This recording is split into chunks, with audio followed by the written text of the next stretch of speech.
Komið þið sæl og blessuð og velkomin að rauða borðinu hér á Samstöðinni.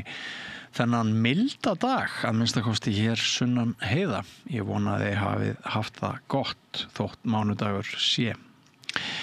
En við ætlum að enda þáttinn í kvöld á umfjöllun tónlist. Við ætlum að fara svolítið aftur í tíman. Það var algjör sérstaða meðal Þingeyinga, hvað við segja til forna eða á 19. öldinni. Hvað varðaði met fjölda eign þeirra íbúana á fiðlum. Það var fiðla nánast á hverju heimili á sama tíma og aðrir Íslendingar höfðu varla uppgötvað þetta hljóðfæri.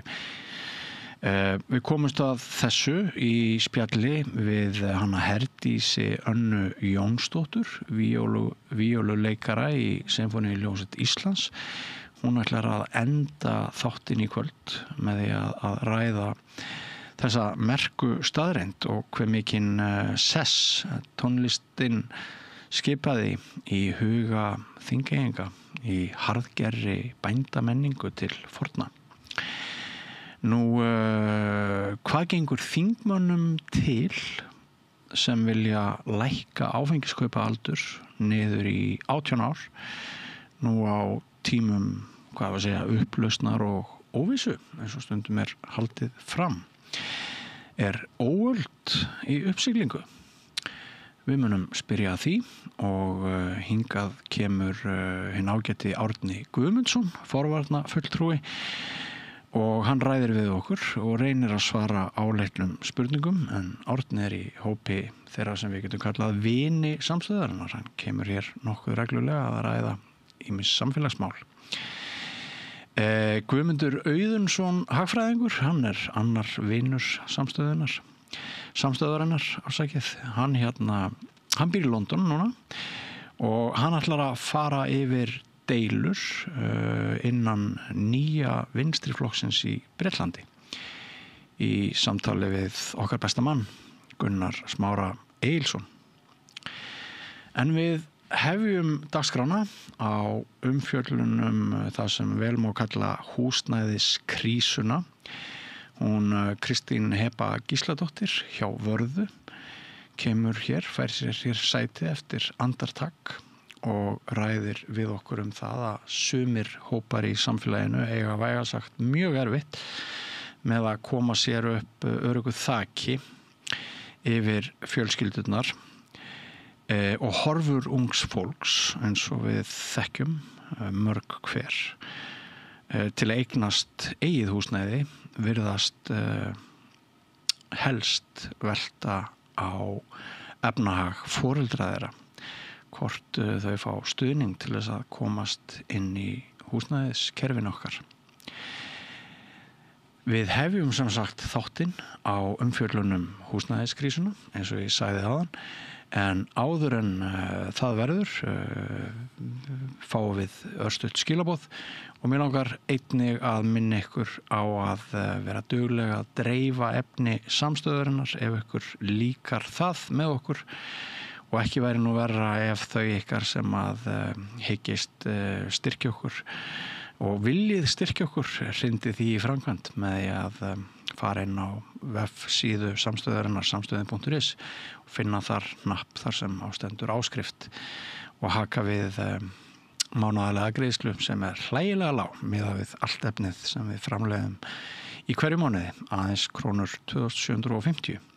En velkomin til leiks, dagskráin hefst hér eftir andartak.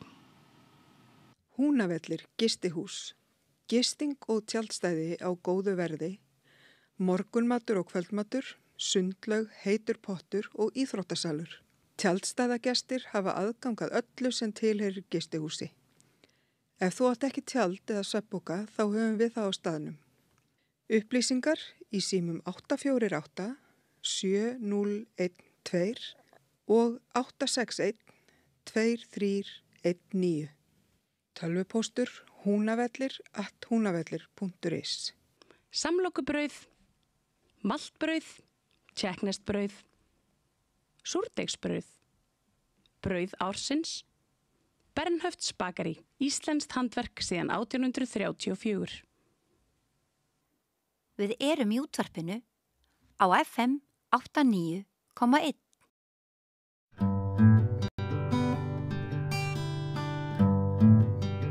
Já, við ætlum að ræða eitthvað sem stundum kallað neyðar ástand hjá almenningi í landinu, húsnæðiskrísan.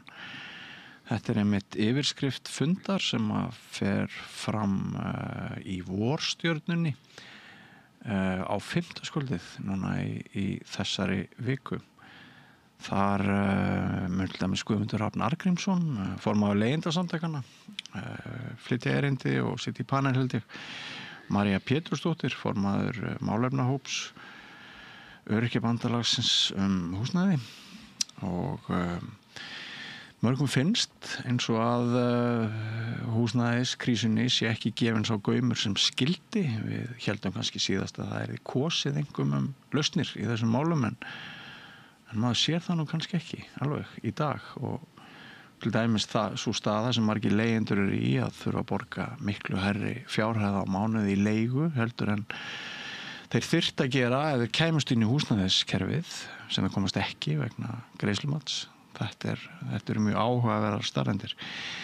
Nú, einn fyrirlesarana á fyrrnefndum fundi á 5. kvöldið ónefndur. Það Kristín Heba Gísladóttir, framkvæmdastjóri Vörðu sem rannsóknarstofnun vinnumarkaðarins ASÍ og BSRB. Og hún hingað komin til okkar að Rauðaborðinu. Vertu velkomin. Takk. Ertu sammálað svona því sem að ég nefndi aðeins í inngangnum að við heldum kannski að lausnir á því sem kallast í yfirskrift þessa fundar neyðarástand í almenningi í landinu, húsnæðiskrísan, að við heldum kannski að lausnir yrðu fyrirferða meiri og umræðum þessi máli yrði svona myndi halda áfram. Það var ákveðin stigmögnun fyrir síðustu kosningar. Ég veit það ekki alveg. Ef ég kannski svona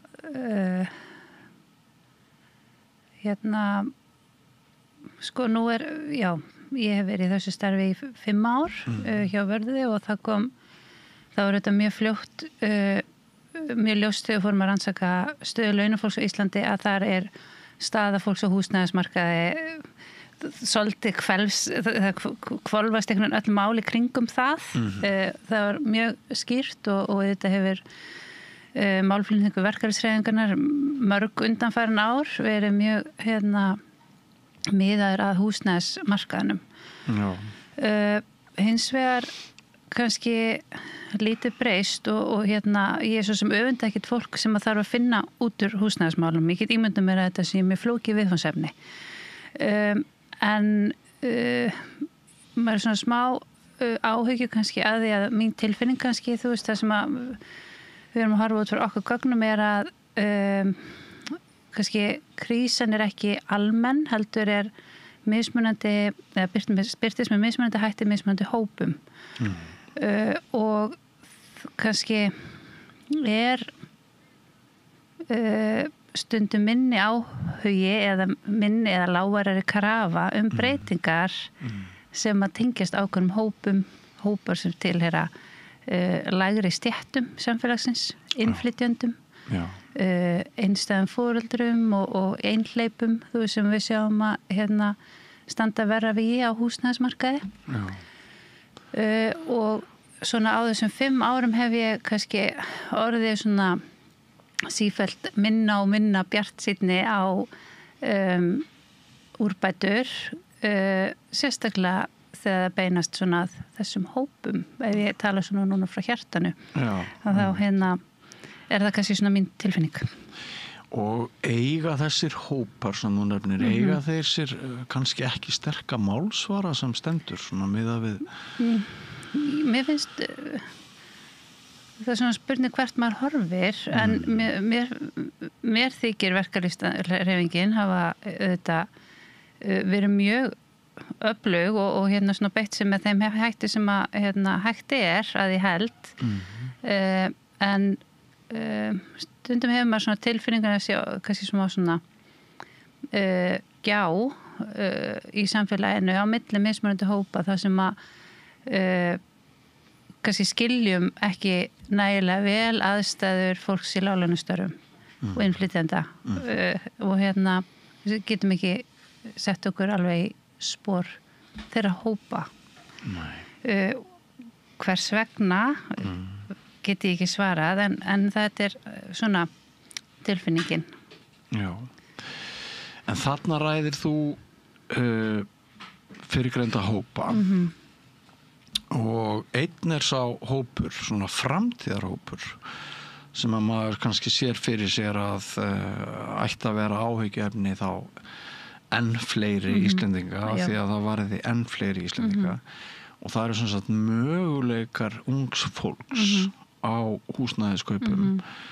Þarna ekki spurt svo mikið stétt, það eiginlega bara virðist mér spurt fjármagn. Að fjármagn þurfi að fylgja unga fólkinu frá heimilunum til þess að þau ná að brúa bílið, komast inn í kerfin. Þarna hafi ekki komið fram neinar svona, hvað maður á að segja, sértækar lausnir.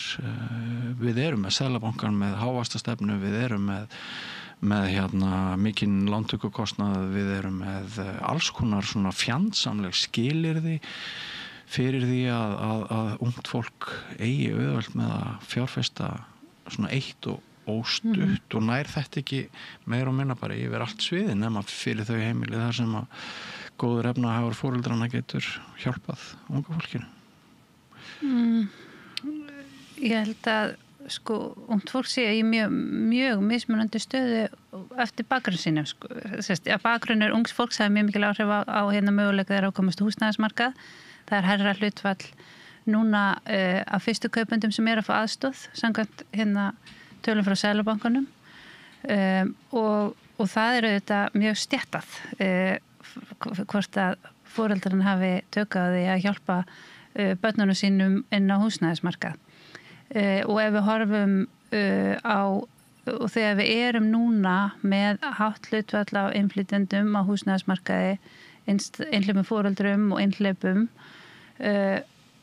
og ef að þeir hópar eru líka fastir inn á húsnæðismarkaði þá maður kannski áhyggjur af líka afkomendum þeirra og hvernig staða barna þeirra muni verða til framtíðar á húsnæðismarkaði ef að foreldrarnir komast ekki inn á húsnæðismarkaðin að það muni kannski erfast og þá svona ákveðin þú erfir ákveðin að stéttastuð á húsnæðismarkaði sem svona eitthvað sem að við held í sem samfélag höfum litið á Ísland sem lítið stéttskipt samfélag. Að hér hafi fólk tækifæri til að eignast eigi húsnæði koma undir sér fótanum á eigin verðleikum og það kannski en ég bara ekki alveg viss að það sé staðan. Nei. Og mér finnst gögnin leigumarkaðinn styðja það að það eru ákveðnir hópar sem eru mun meira mælanar á almennu leigumarkaði og það svo margt sem að fylgi því að vera almennu leigumarkaði. Það er ekkert endilega að vera þannig að leigumarkaður per sé slæmur. Ef hann stabíl og bara manneskjulegur með gott húsnæði og fyrirsjáleika og öryggi. En það sem við sjáum að því að við höfum auðvitað kannski lagt talsvert mikla áherslu á að skoða stöðu leigjenda sérstaklega og það svo margt sem að fylgi því að vera á leigumarkaði. Við sjáum til dæmis að fólk sem er á leigumarkaði bara mun líklega en aðri til að hafa flutt 3 ára aftar á síðustu 5 árum. Upplifa minna svona húsnæðisöryggi heldur en fólk í eigin húsnæði. Búið meira máli við þunga byrða húsnæðiskostnaði heldur en þeir sem eru eigin húsnæði. Og öll fjárhagstæða leigjenda á öllum mælikvörðum verri heldur en fólks í eigin húsnæði. Þannig að það er þannig það rauninni þetta væri hægt að vera með góðan leigumarkað sem er ekki svona íþyngjandi fjárhagslega og er traustur en og það eru þetta það sem við erum að sjá í þessum almennu íbúðafélagi eins og Bjargi að vera að bjóða upp á þannig að það eru auðvitað mikil eftirsókn í þær húsnæði sem er ekki, allan ekki hafa ekki náða annast en maður áhyggjur að því þegar þetta verður svona hópaskipt. Það sem ég meðal hans að vísa til sko, það er ekkert langt síðan greint var frá því í fréttum að 80% stæðust ekki greiðslumat með lágmarks eigið fé samkvæmt greiningu húsnæðis og mannvirkjastofnunar HMS. Já. Það segir mér að 4 af hverjum 5 er í ströggli og þá var þetta nú orðið svolítið svona víðtækur vandi, ekki satt? Já. Jú, og það er bara, við erum kannski, náum ekki svona snöggum breytingum hjá okkur. Og þegar við erum að skoða ungt fólk, þá er alltaf, í gögnunum okkar, þú veist, við þurfum eiginlega að horfa til aðeins lengri tíma til að sjá það, því ennþá erum við að sjá bara það vera mjög mikla breytingar á stöðu húsnæðismarkaði eftir 30, eftir 40, er mikil meirihluti launafólks komin eigin húsnæði. Þannig svona breytingar sem eru að eiga sér stað núna á einhverjum kannski 1-2 árum eru við ekki farin að ná utanum, en þetta mun auðvitað fylgja okkur ef að þetta heldur áfram svona og þá fyrir við auðvitað að pikka það upp í rauninni gögnunum. Já, ég skil og þetta verður væntanlega umræðefni fyrirnefnds fundar á fimmtudaginn. Greiningar sína líka náttúrulega pör standa mun skár þó að vígi en einstaklingar og það er stutt síðan við heyrðum af einstaklingi sem skráði sig í sambúð með öðrum, þetta var einhver ungu maður með öðrum ungu manni og þannig að við erum enn náttúrulega í þeirri stöðu Íslendingar, við höfum alltaf verið duglega að bjarga okkur og þarna fannst smá smuga en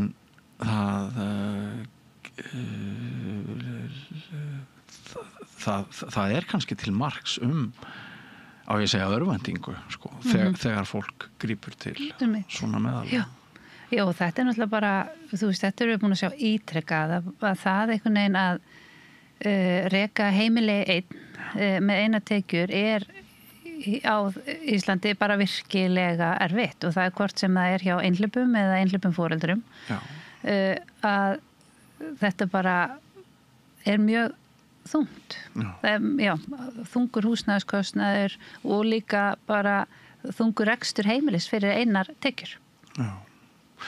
Myndi maður einhvern tíma geta að sé fyrir sér að bankarnir myndu bara standa fyrir einhvers konar samfélagslegu átæki til þess að greiða götur? Nú ertu komin út fyrir mín þekkingu. Já.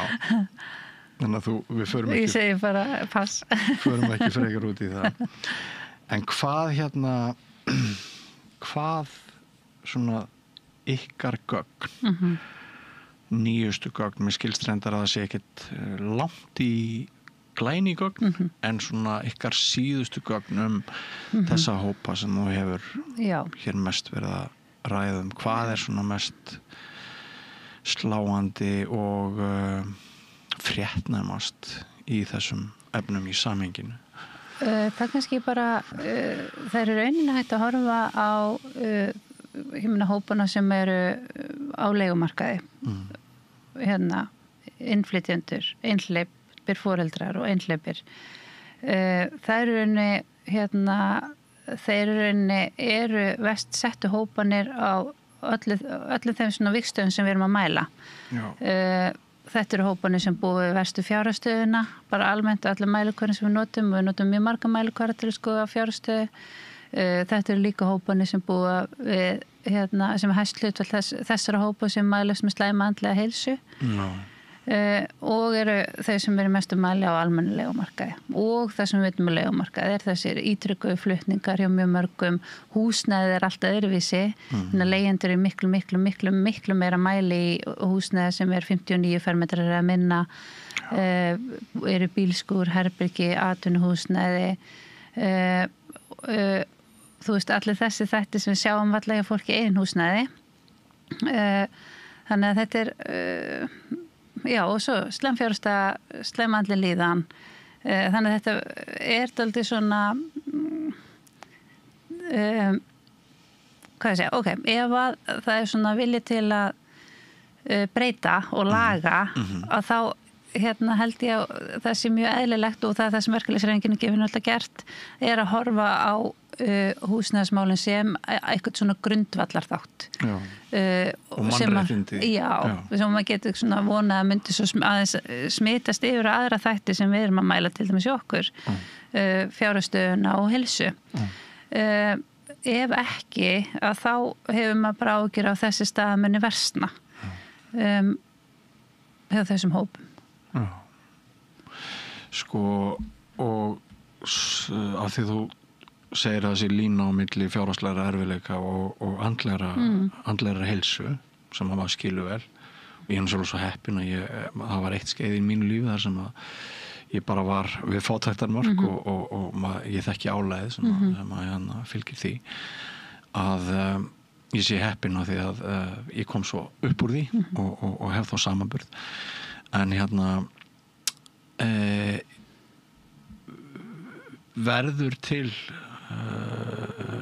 stéttaskipting til framtíðar með þessu eru margir sem hafa það skýtt að það bitnar á börnunum þeirra og Já, ég meina það við og ég man mjög vel eftir því þegar við byrjum í fyrsta skipti að mæla svona fjárskort sem að varða þá börn launafólks og ég man bara núna verður nú heldur betur tekið til hendinni og nú munir hlutinu breytast hugsa ég bjartsýni minni en að því að það var svona fyrst þegar við vorum að fá þessa niðurstöður í hús þegar maður sá bara gríðarlega hátt hlutfall foreldra sem gæti ekki út af fjárskorti leyft börnunum sem er raunin að taka þátt í fullu skólastarfi að því ofta bara skólastarf mjög háð fjárútlátum foreldra. Það eru skólaferðalög og það alls konar þemadagar og sérstakt nesti og því miður bara hópi foreldra sem hafa ekki efna á þessum kostnaði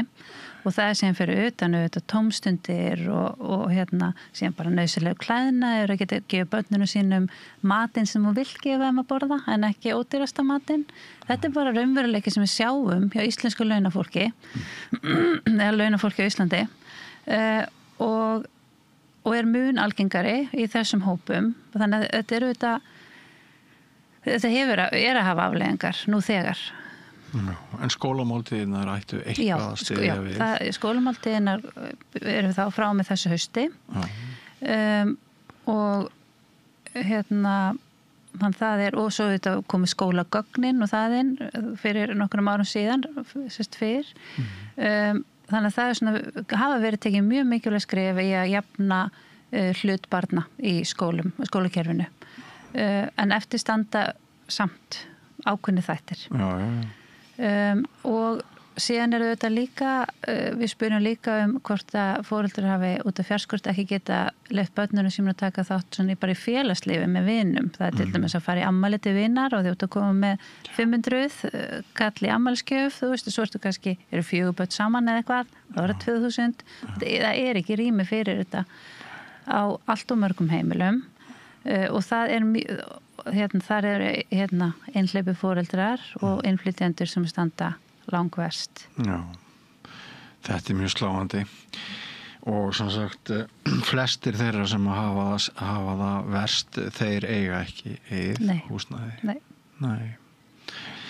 Sko að því ég myndist á það áðan að maður heyrir þetta oft að fólk, kannski láglauna fólk borgi 350 krónur í leigu en ef það væri komið inn í íbúðakerfi þá myndi það kannski sleppa með 250 eða eitthvað svoleiðis. Hvað er þetta að segja?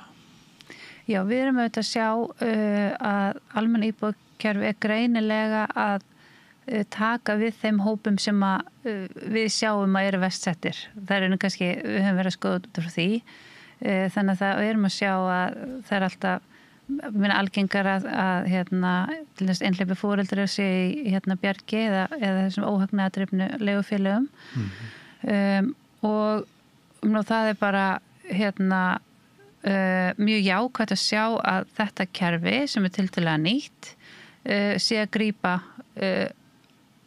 á greinilega hárréttum stöðum en þetta eru þetta bara langi biðlistar inn í bjarg og margra ára bið þannig að það eru náttúrulega færri sem komast að en vilja. Hefur varðað einhverja skoðun á innflutningi einingarhúsa? Engan. Nei, því ljótt svarað. Já.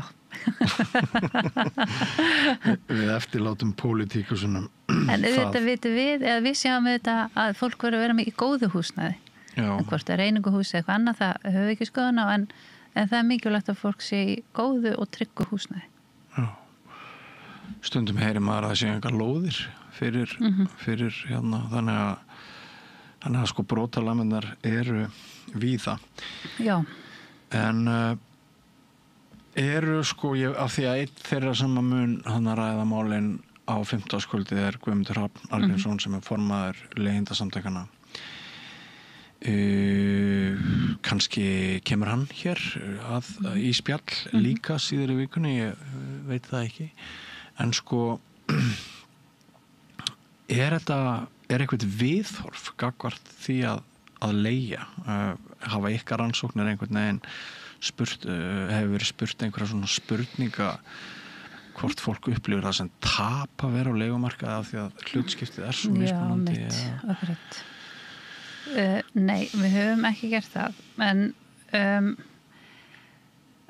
og ekki svona höfum ekki sko spurt í könnunum fyrir launafólk svona runni fordóma eða þú veist hvort að fólk hvernig bara fordóma en við höfum auðvitað við höfum verið að gera tvisar verið að skoða stöðu fólks hérna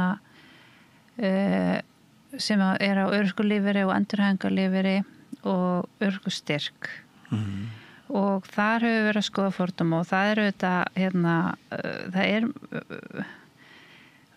og fólk finnur mjög mikið fyrir fordóma og rosalega víðsvegar bæði hérna frá stofnunum samfélagsins sem átt að leita til og hérna en líka frá bara fjölskyldu og vinum og svona nærumhverfinu þannig að það svona virðist vera mjög víða sem að fólk að mæta hindrunum og við höfum líka aðeins skoða eða við erum tekið viðtöl við unga konur og erlendum uppruna sem hafa lent utan vinnumarkaðar og skóla svo kallar nýtungmenni og það upplöfu líka einmitt svona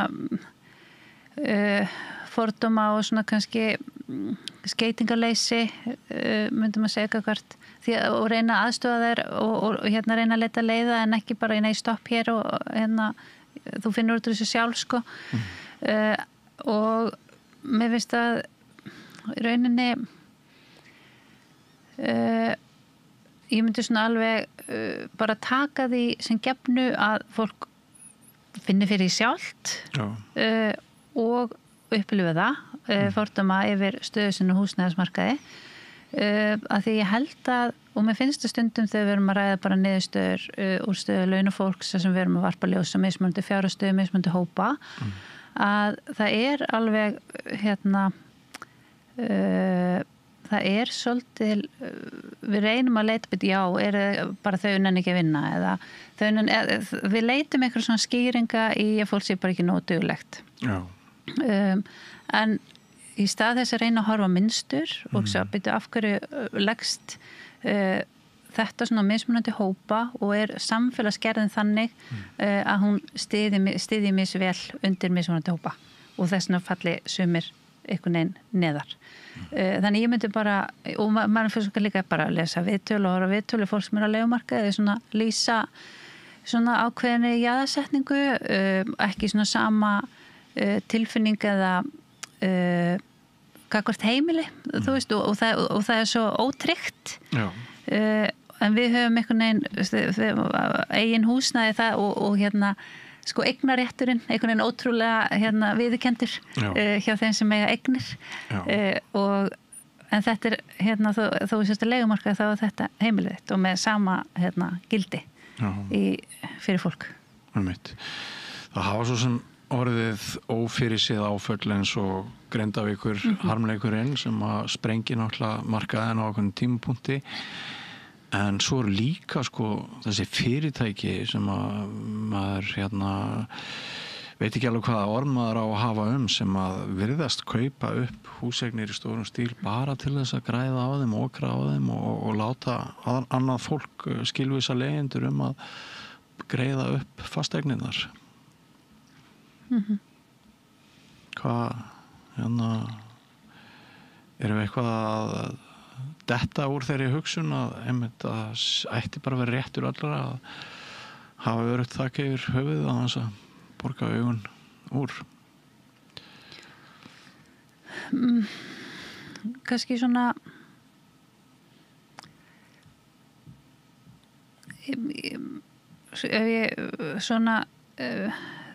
svona vangaveltunar eru hvort að það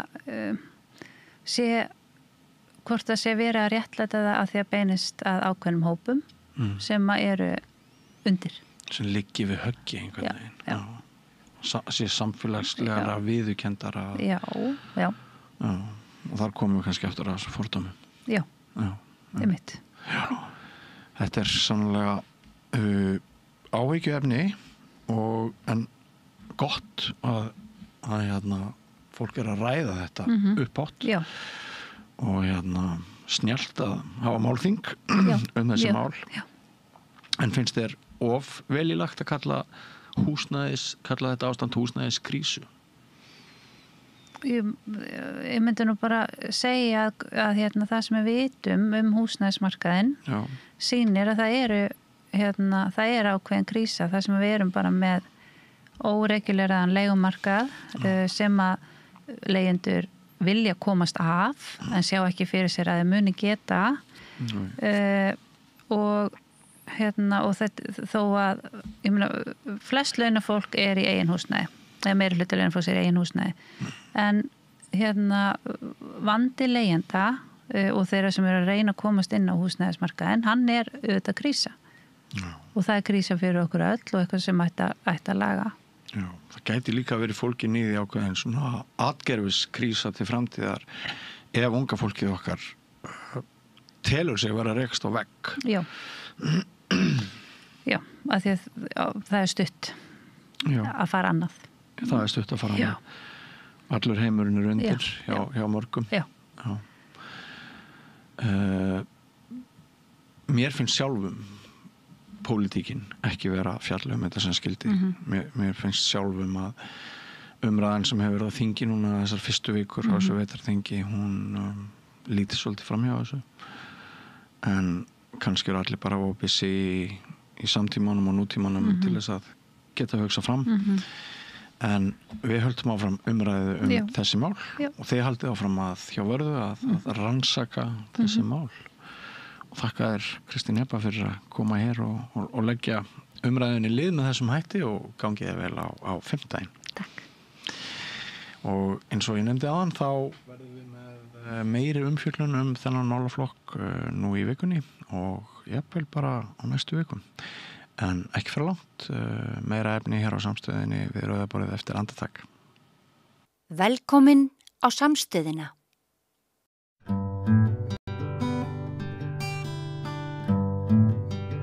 Já, það hefur verið í gangi undirbúningur að stofnun nýs stjórnmálaflokks í Bretlandi, vinstra megin við verkamannaflokkinn og hefur hingað til gengið vel. Fjöldi fólks skráði sig þar, ekki beint sem félaga, heldur sem stuðningsfólk þessa óstofnaða flokks.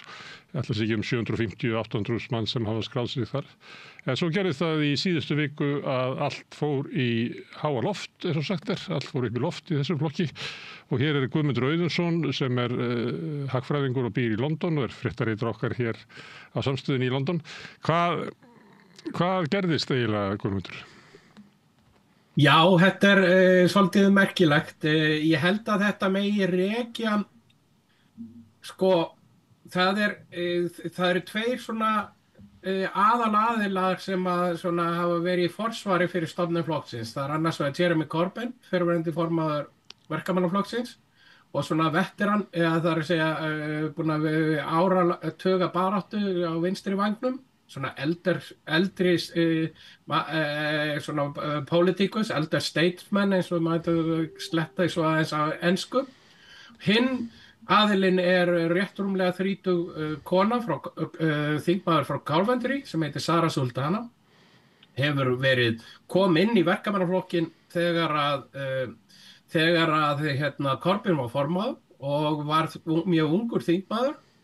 26 ára gömul varð hún þingmaður og hefur sérstaklega verið vinsæl meðal ungs fólks.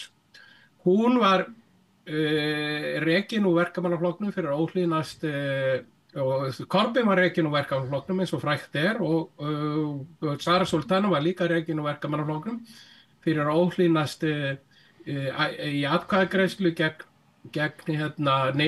því að ekki yrði hætti í takmörkun á barnabótum fyrir fólk sem væri með fleiri en 2 börn, sem talin stór hluti í barnafátækt sem landlag hérna í Bretlandi.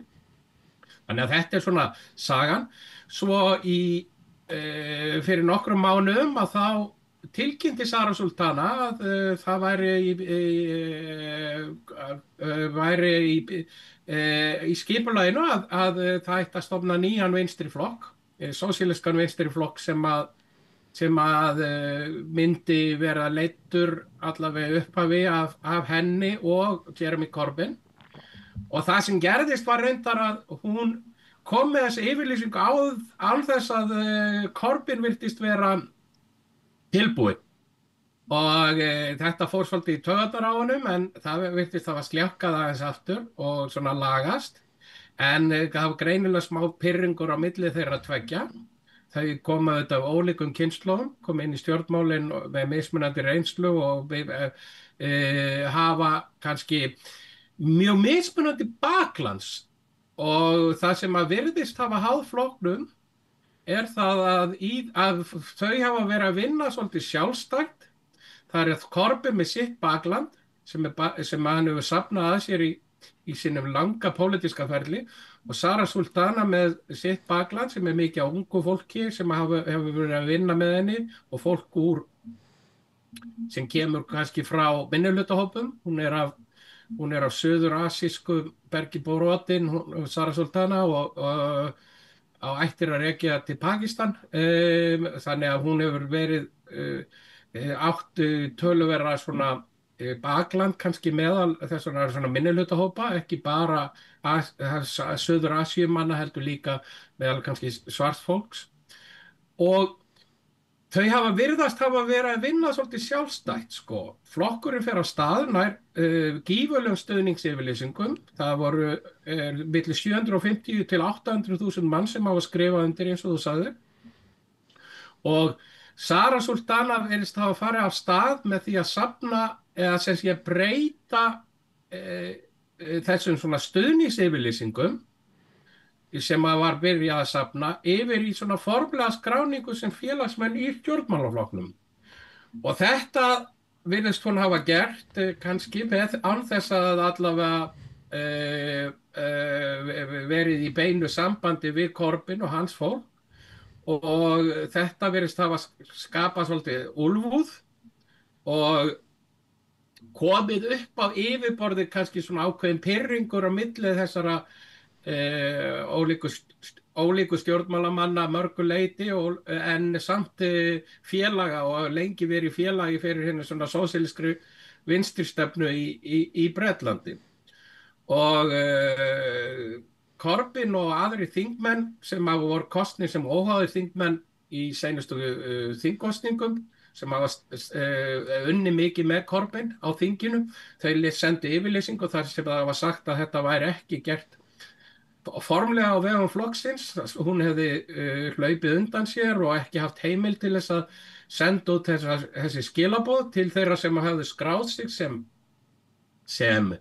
skráð sig sem stuðningsmenn flokksins og hún svarar svolítið hvasst með því að saka þá Corbyn og suma í kringum hann fyrir gamaldags karlrömbu og að virðist þarna hafa svolítið slegið saman kynslóðunum og þetta fór svona af stað og varð alveg opinbert og virðist hafa afhjúpað svolítið svona einhvern pirring og kannski samskiptaleysi milli þessara hópa í innan þessa nýstofnaða eða óstofnaða, formlega óstofnaða flokks. Og þetta var svolítið fór fram í seinustu viku og undir undir helgina að þá fór þessir umræðu upp og var svona mikið svona fjölmiðlaefni og virðist nú hafa einhverjir reynt að bera klæði á opnin, meðal annars svona þekktir aðilar á vinstri vægnum eins og Jamie Driscoll sem var borgarstjóri í Newcastle og nágrenni og stuðningsmaður flokksins, og Andrew Feinstein sem langtíma aktivisti Suður-Afríkumaður sem hafði unnið með ANC í Suður-Afríku og var meðal annars þingmaður ANC en býr nú í Bretlandi og tvöfaldur ríkisborgari. Þau hafa svona verið að reyna að bera klæði á vopnin og virðist hafa allavega skilað einhverjum árangri því að Sara Sultana hefur komið fram í fjölmiðlum núna í morgun þar sem hún lýsir því yfir að það sé mjög mikilvægt að ná sáttum vegna þess að sama tíma, og þetta var sérstaklega áberandi helgina, þá fór svona stað grasrótarhópur sem hundskammaði þau bæði, Söru og Jeremy, og fyrir það að vera í einhverju svona egotrippi og að þau ættu að hundskast til þess að ná sáttum þar sem hreyfingin væri ekki þeirra heldur alls fólksins sem hefði fylgt sér á baki stefnunni og fólki væri að fylgja sér á baki stefnunni fyrst og fremst, ekki endilega leiðtogana. Já, þetta var hópur sem að kallaði sig Our Party og vildi raunverulega að allir þingmennirnir myndu víkja og flokkurinn yrði byggður upp á grasrótum. Þetta voru hópur fólk sem að tengdist svona hinum og þessum samtökum. En þetta svona raunverulegt aflinn í flokknum, myndirðu, ef þú ættir að svona reyna að meta það, hverjir af þessum hópum eru það sem að endurspegla vilja þeirra 750.000 sem að hafa skráð sig sem stuðningsaðila þessum flokki?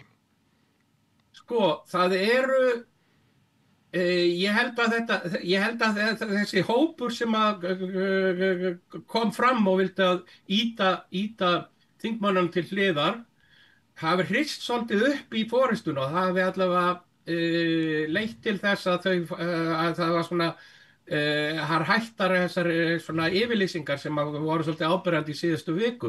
En það sem að held að þessi hópur hafi verið svona komið fram svolítið eins og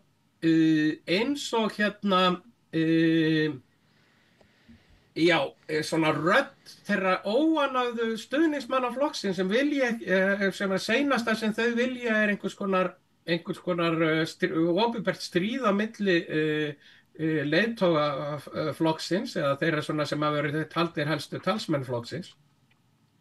Þannig að ég held að það hafi verið svolítið speglun á því sem að var að gera. Hins vegar verður að líta á það að eins og bara tölurnar segja, við erum að tala 750 til 800.000 mann sem mun meira, fleiri heldur en hafa verið nokkuð, það meira en tvöfalt fleiri en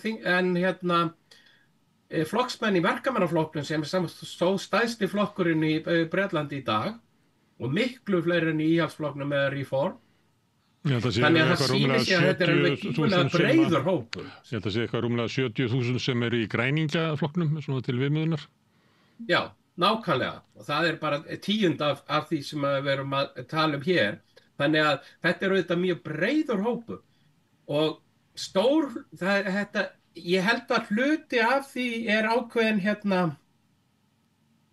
ákveðin mismunandi aðkoma að pólitíkinni.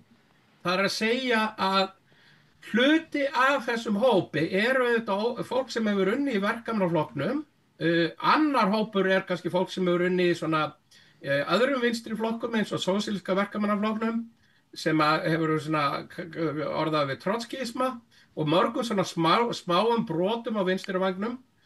Það svona, þessi svona klassíska á þeir sem hafa verið í pólitík lengi. En aðrir sem eru að koma inn, og ég held að svolítið að sérstaklega svona eldri kynslóðin, svona haukar í pólitík eins og Corbyn og fleiri, að þeir kannski skilji það ekki alveg að það hellingur af fólki sem að koma inn sem hefur kannski alls ekki tekið þátt í stjórnmálum áður og hvergi fundið sig. Og það hinn raunverulega grasrót sem að rísa upp og ég held að það megi alveg til dæmis líta á stofnun Sósíalistaflokksins á Íslandi fyrir 8 árum síðan það að þessir hópar blanda saman vegna þess að stofnun Sósíalistaflokksins þá voru þetta stór hluti fólk sem hafði hvergi fundið sig í pólitík og var að koma inn nýtt en hafði verið þetta vinstri vægnum og svo líka svona menn fólk sem að eins og ég til dæmis sem hafði verið að dunda við pólitík alveg við áratugi og loksins búin að finna mér svona vettfang sem að mér kunni vel við og ég held að þessir hópar koma að flokknum á allt öðrum mismunandi forsendum og ég held að þetta sé bara þetta eru svona vaxtarverkir ætla ég allavega að vona og ég held að svona þau eru bæði mjög svona bæði Soldana og Corbyn eru mjög svona svolítið geta verið svolítið þrjóskir karakterar og láta ekki vaða yfir sig og stundum tala þau í kross, það hefur líka með að gera hversu kynslóðabilið á milli þeirra.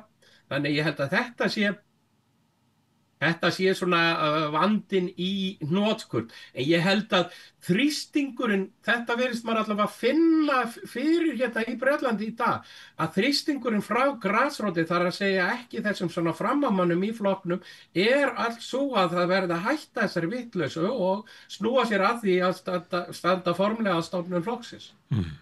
En þarna einhver svona ágreiningur á milli fólks og kannski einhver svona kultúrmunur milli kynslóða og svona milli bakgrunns hvaðan fólk kemur, úr hvaða baráttu það kemur.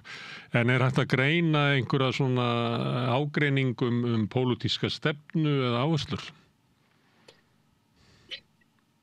Í ákveðnu kannski ég myndi ekki segja beint, sko, allur þessar hópar, sko, þessi flokkur þetta breiðfylking vinstri manna með stóru vaffi eins og maður myndi segja og það finnast innan þessara flokks kannski ef maður að skoða þetta svona frá pólitíks allt frá svona sem geti kallað vinstri krata sem eru mjög óánægðir með Starmer og hvert verkamannaflokkurinn yfir í villta vinstrið og það eru auðvitað einhverjar áhæstur við munur ég held þetta sé meira áherslu munir sem eigi, sko, ég held að svona þessi sósíalíska grunnhugsjón í sameina flokki, en ég held að þessi svolítið ákveðnuleyti líka áherslu munir sem að hafa svolítið með kynslóðarnar að gera.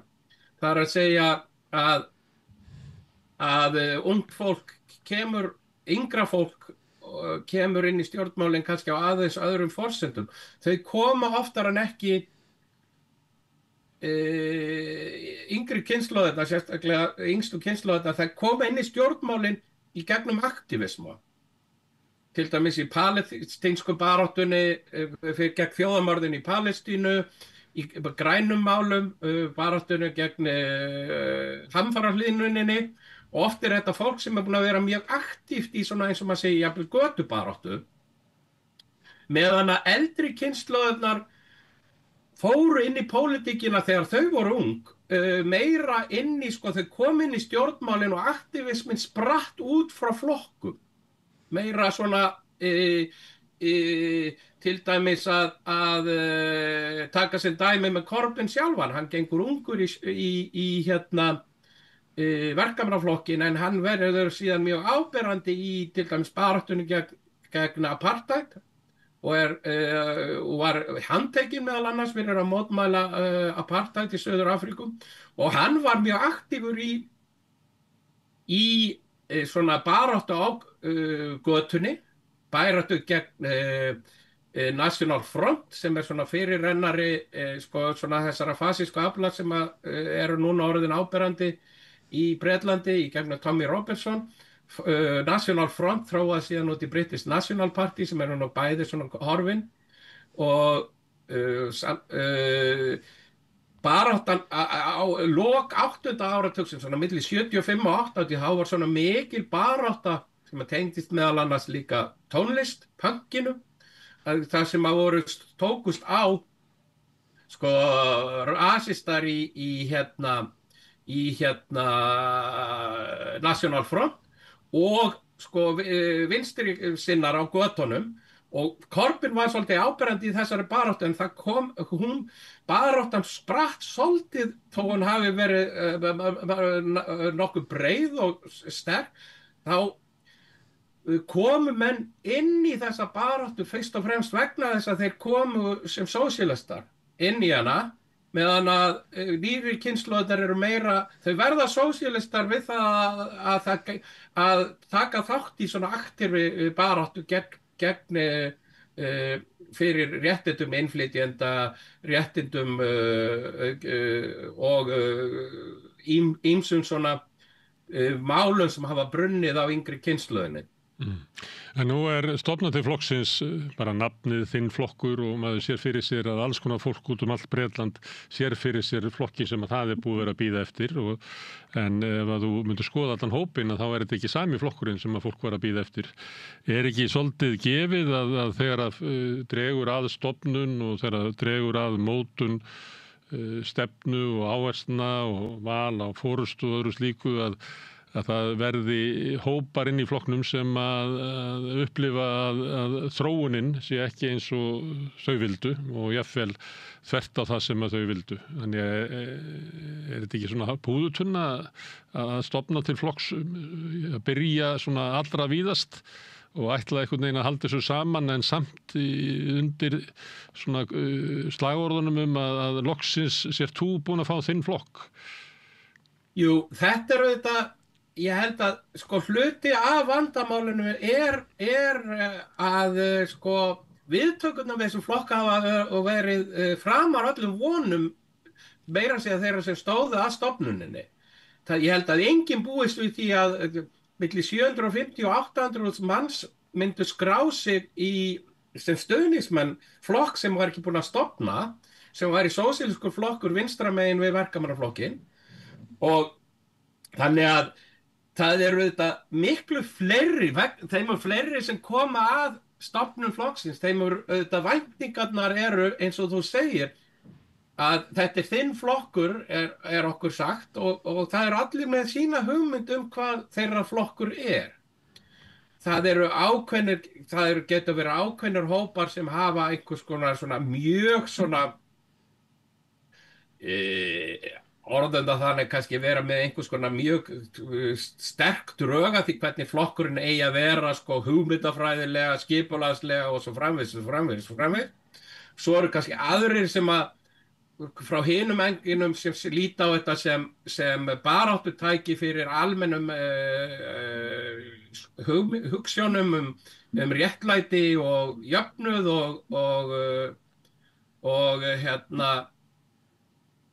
manneskjulega samfélagi og svo allt á milli. Það auðvitað erfitt að gera öllum til geðs en ég held að það allavega meðan að hættan, það er alveg klár hætta á því að Reform sem popúlískur hægri flokkur með jafnvel svona fasískum elementum eða svona protofasískum elementum innan flokksins alveg klárlega geti náð einfaldlega völdum í Bretlandi og slík hætta á það til að þjappa fólki saman og menn líta á Starmer og klíkuna í kringum hann í verkamannaflokknum líta á það sem gersamlega bara dautt afl pólitískt. Þannig að þetta er kannski helsta það sem gæti þjappa mönnum saman, en það er ekkit ólíklegt allavega þegar framvindur og maður sér það auðvitað, það er ákveðin pirringur á milli ákveðinna einstaklinga, áberandi einstaklinga innan flokksins, að það er auðvitað ákveðin hætta á því að ákveðin öfl gætu sér fært að reyna að beygja breiðfylkinguna sem slíka að sínum hugmyndum hvað flokkurinn eigi að vera. Það er alltaf auðvitað ákveðin hætta á því. En eins og staðan er allavega til skammstíma, þá finnst mér líklegra að það sem sameinar standi upp úr og menn svona slíðri sverðin allavega til skammstíma. Já. Við lifum á tímum svona populískra stjórnmála og þá eru flokkar oft snúast í kringum einn einstakling. Það er Nigel Farage, hann er búinn að safna í kringu sig fylgi sem er 30%, mælist langstærsti flokkurinn í Bretlandi og flokkurinn er fátt annað en hann kannski. Er einhver inn í þessum nýja flokki sem að er fyrirsjáanlegt eða líklegt að hópurinn muni fylkja sér sem sinn fóringja, en því að nú birtist hann raunverulega sem svona tvíhöfða og það eru kröfur eins og þú vísar í áðan að finna síðan einhverja alltara fórustu. Er eitthvað fórustufólk þarna sem er líklegt til þess að leiða flokkin í framtíðinni eða á þetta verða svona grasrótarflokkur? Píratarnir voru að samþykkja núna helgina að fara að kjósa sér formann, þeir voru að gefast upp á því að hafa ekki formann. Veit ekki hvort að sé sniðugt að vísa í það, en sérðu fyrir þeir eitthvað svona nýja fórustu sem er þarna að verða til?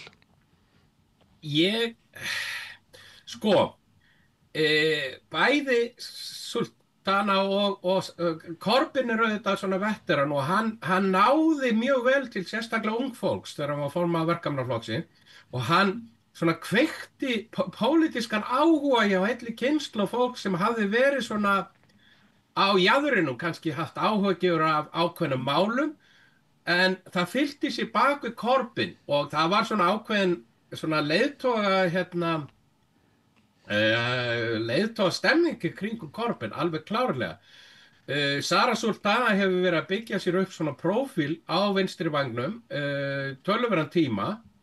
Hún er ekki þó hún sé unga, þá er hún ekki nýgræðingur í pólitík, en hún hefur svona verið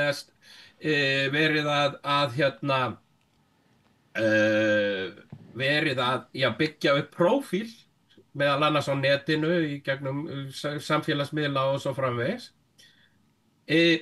Og ég held að það sé við vilja gert að þessi tveir einstaklingar er svona látnir halda utan þetta. Ég sé ekki neitt svona popúlískan leiðtoga, svona vinstri popúlískan leiðtoga kannski rísa beint allavega til skammstíma. Mér finnst líklegra að það verði svona meira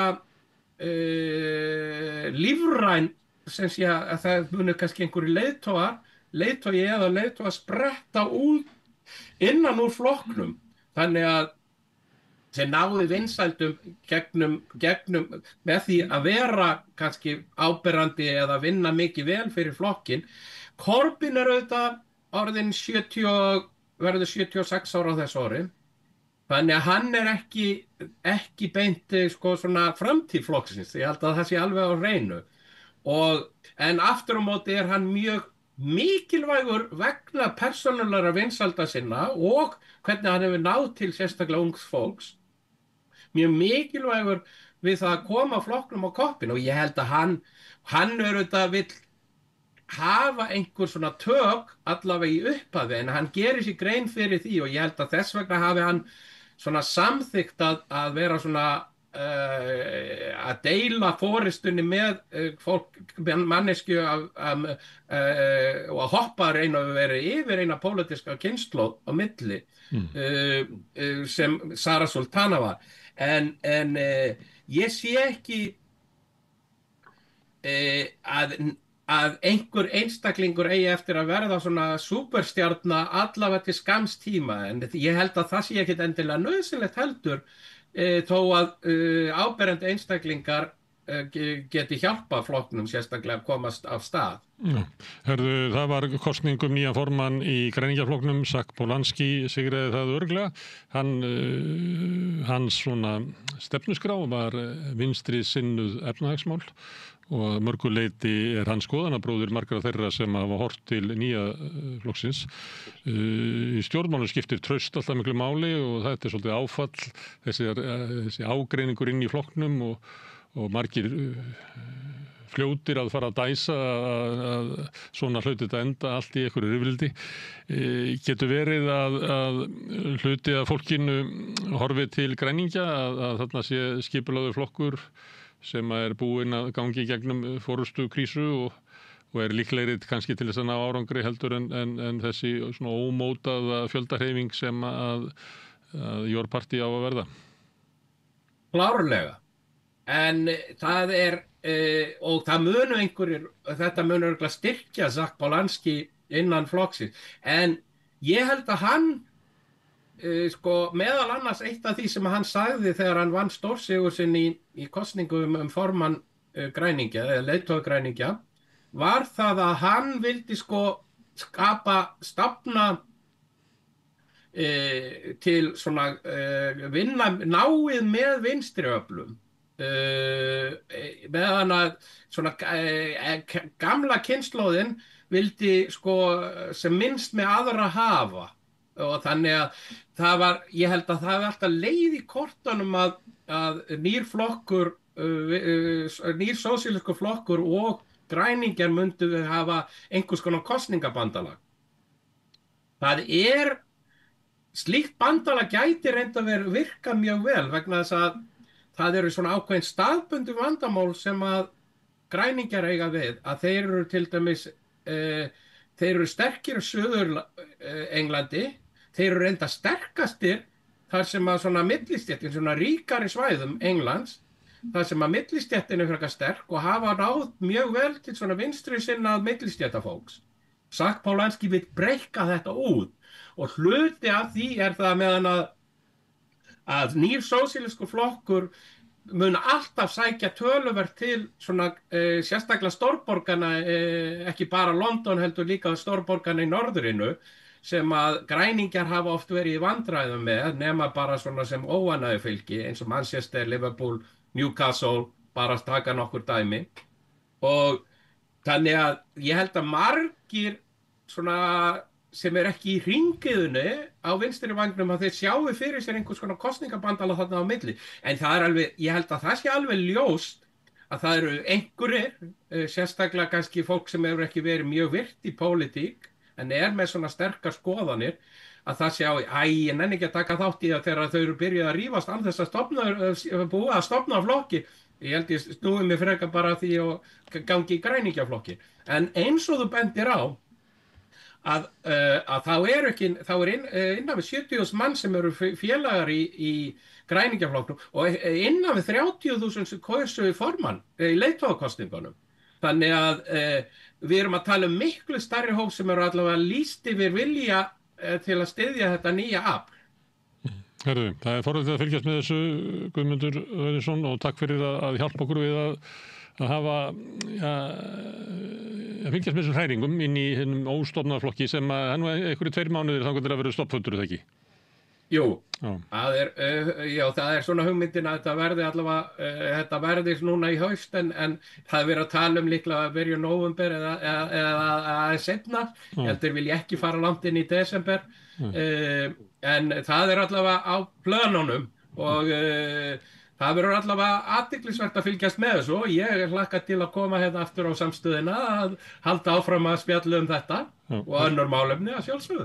Herðu, kæra þakkir. Takk fyrir. Takk hérlega. En við ætlum að snúa okkur að allt öðru hér við rauðaborðið næsti kafli eftir augnablik. Öflugur og ódýr auglýsingamiðill 40.000 manns sjá eða heyra þætti samstöðvarinnar í hverri viku. Ef þú vilt auglýsa, sendu póst á samstöðin@samstöðin.is.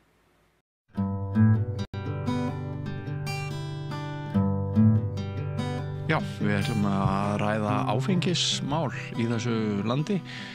Við höfum stundum fjallað menningarbreytingar til dæmis hjá íþróttafélögum og svona vikið sjónum að ýmsu sem að okkur finnst að kalli á umræðu.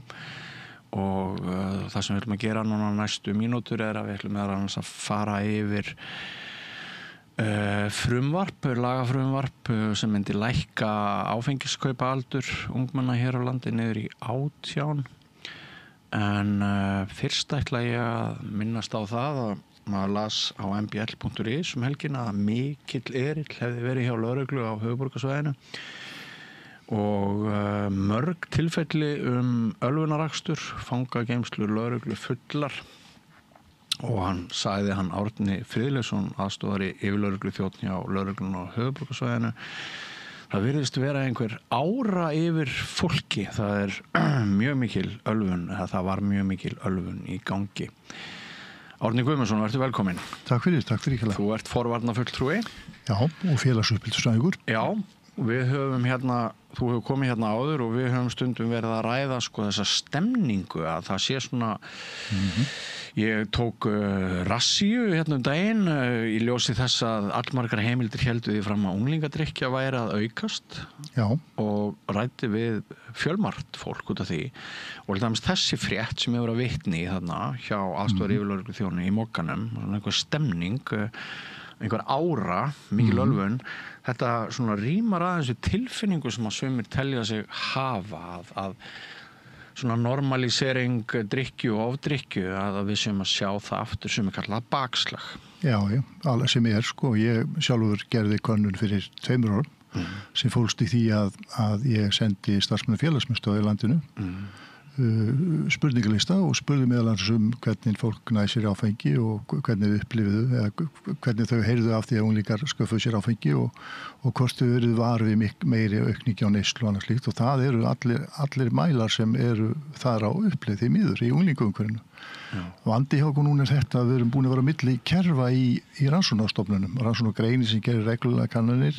Þeir eru komnir dálítið út úr þeirri mynd og nú sem Ársæll Arnarsson. Já, svo kom Íslenska æskulýðssamtök sem Ársæll Arnar sem var okkar einn öflugasti maður á þessu sviði var inni til að byrja með. Já.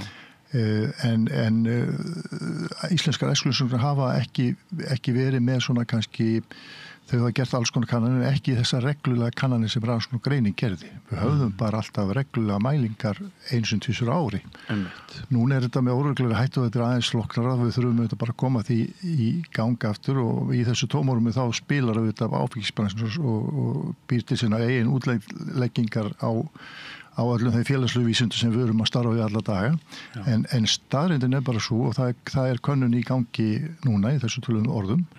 Það sem aftur verið að spyrja fólk sömu spurninga áfengisneyslu unglinga og hvernig útvega sér áfengis og framvegis og til þeirra sem eru komnir í vesinn hvort að það sé hópur sem þá stækkandi eða minkandi og það bara því miður að á öllum þessum kvörðum sem við verðum að spyrja þá bara ástandi ekki gott og það þetta þegar að ungmenni fá aldrei fríð fyrir áfengisbransun. Já, þetta tala auglýsingar.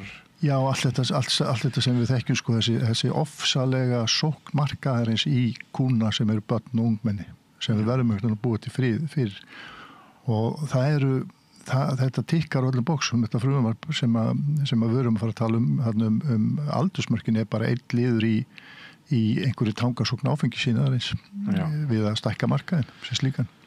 Einmitt, þetta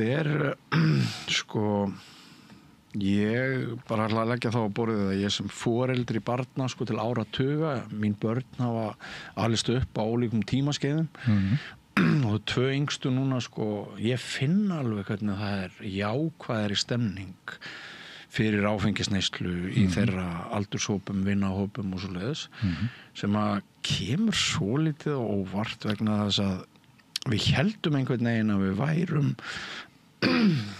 mjög sátt við þá þróun sem að hafiði orðið og við þann árangur sem hafiði náðust. Já. Og hann ekki sjálfgefinn og það auðvitað, ég held að sé nefnilega dálítið himinn og hafa milli afstöðu foreldra og þær skoðanir sem eru byrjað síðast inn í börnin og það bara mitt eftir því að íslenska módeli gengur út á sko samveru foreldra og barna, þáttöku íþrótt æskulístarfi og alls konar svona hlutir virkni. Þegar íþróttaræfingin byrjar sérlega áfengi á kappleikjum, þá náttúrulega getum við bara að fara að krossa þá út, það að segja boltaíþróttnar og þá veikjast allir þessir aðilar sem eiga að vera með sterk hlutverk í samfélaginu. Ég þeirra skoðunar að þessi bylting og gesturheiting minn ágæti félagi, blessu sín og minning hans, hann var búin að benda á þetta bara fyrir 10 árum að við varum inn í þvílíkri byltingu. Upplýsingabylting í dag, hún er svo mikið bylting að hún er sennilega meiri bylting heldur en yfirbyltingin sjálf. Og það er allir struktúrar eða öll kerfi samfélagsins fara upp á kant. Það sem var til dæmis áralöng barátta eftir yfirbyltingunum var það að koma á einhvers konar velferðarsystem sem að foreldrar og samfélagið höfðu mikið að segja upp til barna sinna. Það hefur allt saman gengið úr lagi. Nú er það þannig að það er sennilega viðskiptalífið með góð og illu hefur sennilega meira aðgang á börnunum þínum heldur en þú sjálfur gegnum símann og samfélagsmiðlana. Það er sennilega þannig að ungmenni fá svona kannski bara fyrir hádegi 100-150 boð með einum öðrum hætti í gennum samfélagsmiðlana sem er það að þú verður að eiga þessa hluti og hinna hluti og þú verður að vera hipp og kúla og drekka áfengi og allt þetta og þetta er bara kerfisbundin árás vegna þess að áfengisbransin hann eyðir 2800 svo held ég að komið 12 og eftir krónum í markaðssókn á ári og þá séum að þetta hefur bara heila áhrif. Þess vegna er bara eins og ofta við komum fram að unglingar og börn í dag þau fá ekki rými eða frið fyrir alls konar áreiti sem að foreldrasamfélagið vill alls ekki en hefur greinilega engi vopnis að bregðast við eða kannski sér kannski ekki máli eins alvarlegt eins og veru raun og veru. Og sama tíma segir landlæknisembættið að við ættum að tefja við ættum að fresta áfengisdrykkju þangað til við erum orðin 25 ára. Að þá fyrst sé framheilin klár til þess að risikera okkar líkams og heila búskap með neyslu áfengra drykkja en það virðist vera alveg þetta virðist liggja alveg djúpt onni í kjallara. Já, svona hlutir eru maður sér bara til dæmis þegar hinn opinber umræða henni er dálítið mikið stýrt af hagsmunaaðilum og það er mér sér þannig að hagsmunaaðilar eru búin að koma sér upp einhverju rannsóknarstofnunum sem búið til alls konar rannsóknir samanber þegar að tóbaksinnar í Bandaríkjum neitaði því það er ekki fyrir upp úr 1960 svona 30-40 árum eftir að það er almennt vitað að tóbak veldur krabbameini, reykingar. Þá voru menn með alls konar vísindaæfingar einhverjar það sem er tóku og sögðu það er ekkert samhengi milli lungnakrabbameins og reykinga. Núna í dag vita allir hvernig þetta er. Það er sama upp með áfengi en það sem er verra finnst mér áfengi er auðvitað slæmt út það sem mér finnst svo slæmt í þessu en maður tekur bara þetta hlutverk að vera barn og ungmenn í dag það er bara alveg brjálagslega erfitt vegna þess að þú ert með bara endalaus pikkum og sett ekki nógu góður og þau vanti þetta og hitt og allt þetta og svo þegar fyrirmyndunar eru unga stúlkur í partí að drekka kampavín eða fólk sem er hipp og kúl að drekka bjór og fótboltaleik þegar þetta er allt komið svona þá fá unglingarnir auðvitað og hafa ekkert forsendum til annars þau fá bara þá mynda því allir séu svona þannig að iðnaðurinn er að búa til sjálfsmynd sem er ekki til. Já og einhvern tímann myndust við á þann ósið sem við vorum sammála að jafnvel börn í fjallgöngum með foreldrum sínum svo skálað upp á Esjunni hvaða rugl er þetta? Já, eitt dæmi bara það er oft þegar fólk er að fara erlendis þá mynd í flugstöðinni á einhverjum bar þú veist það er alls konar svona og þetta er bara út allt það er meira áfengisdrykkja í kvikmyndum heldur að raunverulegur James Bond gæti ekki gert neitt sem hann gerir sögum áfengisneyslu hann væri bara fullur út í horni og röflandi upp í sófa ef hann með það áfengi sem hann drekkur í myndunum og það er alls konar svona hlutir þannig að það er svo rosalega mikið að hræra í börn og ungmenni fá bara ekki frí til að vera börn og ungmenni með öllu sem því fylgir. Þess vegna finnst mér svo áhugavert að þessi eina ferðina búið að endurvekja upp gamlan draug á Alþingi. Hildur Sverrisdóttir og Vilhjálmur Árnason, þingmenn Sjálfstæðisflokksins, þau hafa nú lagt fram frumvarp breytingar á allskyns aldurstakmörkum, vilja einhverja samræmingu. Og það sem að vekur athygli mína þar að þau vilji meðal annars færa áfengiskaupa aldur niður um 2 ár, niður í 18 ár. Og þegar maður sko les greinargerð með frumvarpinu, þá sér maður að sko þau vilja samræmi. Já. Að hérna og það sé bara best svona í þessu samræmingarlega tilliti og stjórnsýslulegu tilliti að bara miða við sjálfræðisaldur en hafa sem fæst önnur aldursmörk í lögum. En sko þarna finnst manni þau gleyma því að ef við færum áfengiskaupahaldur úr 20 ára niður í 18, þá ákveðin hluti ungmenna sem náttúrulega verð útsettur gagnvart þeirri lagabreitingu. Börn sem koma frá heimilum sem ekki eru jafn sterkum og öflugum björgum búin til þess að halda utan börnin. Og maður skildi ætla að lög og aldurstakmark sem að varðar við 20, það hangi þó eitthvað smá aðhald í því. Er þetta ekki sko, þetta er svona einhver köld samanburðar bara forsjóhyggja eins og fyndum og það sko, þó að ég sé ekkert á móti því að það sé hafði forsjá fyrir hinu þessu, þetta er forsjóhyggja með öfugum formörkjum. Já, þannig fólk sem þá sem hefur haft frelsið sko, einhvers konar hugsjón lífsins á þeim fórsöndu sem þá viðskiptalífið lítur frelsið og það þá að lækka þarna aldurinn og sem sagt niður í 18 ár og það dálítið skrítið að sitja öll þessi mörk í 18 ár sem mjög sérstakt, ekki bara að því ég held þetta frumvarp, ég man ekki hvað skipti þetta frumvarp að koma fram, þetta svona dálítið endurtekið efni sko, ég held þetta sjöreglega 4. og 5. skipti, þetta eins og áfengi búðir, það búið að koma fram sko 10-12 sinnum, alltaf sama fólki sem virðist helga pólitískum ferli sínum þessum málum sko, en að sitja hann í 18 ár allt saman þetta dálítið sérstakt ef maður kíkir bara á þetta út frá upplýstsvæðinu sem slíkri eða bara út frá lífsins bönn, frá lífsins ferli. Ég til dæmis, ég mikill áhugamaður flug, mjög gaman að því, ég myndi ekki vilja fljúga sko til Kaupmannahafnar með flugstjóra sem 78 ára, af því að þau eru líka með frumvarpum það að afnema alls konar aldursmörk á vinnu og öðru slíku. Ég myndi sennilega hugsa mig sko vegna þess að í flugi kemur upp svona moment þar sem það þarf alveg ótrúlega snerpu og sem kannski ekki bara á færi áttræðs manns eða konu, skilji. Og svo hitt eða út að færa áfengismörkin fram, þá það auðvitað bara fyrst og nefnst bara aukinn markaður, stærri markaður og það held ég að sé raunur að því að hitt systemið með héraðsdómsréttindi úr 30 ári, 18 ára og alls konar svona hlutir sem eru mjög sérstakir. Þess vegna finnst mér þetta dálítið svona, það svona verið að farða þetta frumvarp einhverju öðru en það snýst þetta snýst bara að auka markað hlutild áfengisbransans, að geta selt áfengi með löglegum hætti til stærri hóps. Ég held, og þeirra skoðanir, að því að stundum erum við kallað forsjárhyggjufólk, hérna við sem erum lýðheilsusinnandi. Ég lenti einu sinni því að ég var að takast á... Sem þið eruð? Já, og örugglega sko. Í jákvæðum skilningi. En það svona einhver stimplun sem sko, menn alltaf hugsa fyrir aðra og allt þetta. Ég lendi því fyrir einhverjum árum að þá var ég á einhverjum fundi var að takast á þessi mál.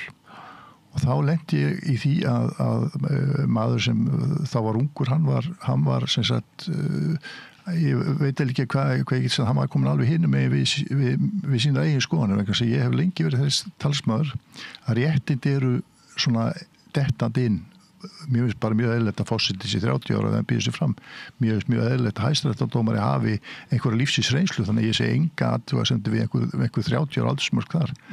tæknilega sig getur ekki verið hæstaréttardómari 18 ára, en ef það væri hæstaréttardómari sem yrði 18 ára, eða héraðsdómari eða hvað þetta í frumvarpinu, þá erum við líka bara með fólk sem hefur ekki kannski öðlast einhver ákveðin einslu gegnum lífsins spönn. Já, svona gæða tékk. Já, það sem ég vil hins vegar að þessu sögðu, ég hefur lengi verið talsmaður þess að sitja kjörgengi og atkvæðisrétt eins framalega og hægt í aldur. Og ég eiginlega með þá hugmyndir mér finnst eiginlega kannski bara það verið gert fólk að vera kjósi í sveitarstjórnarkosningum einhvers staðar eða einhvers svona íbúamál 16 ára.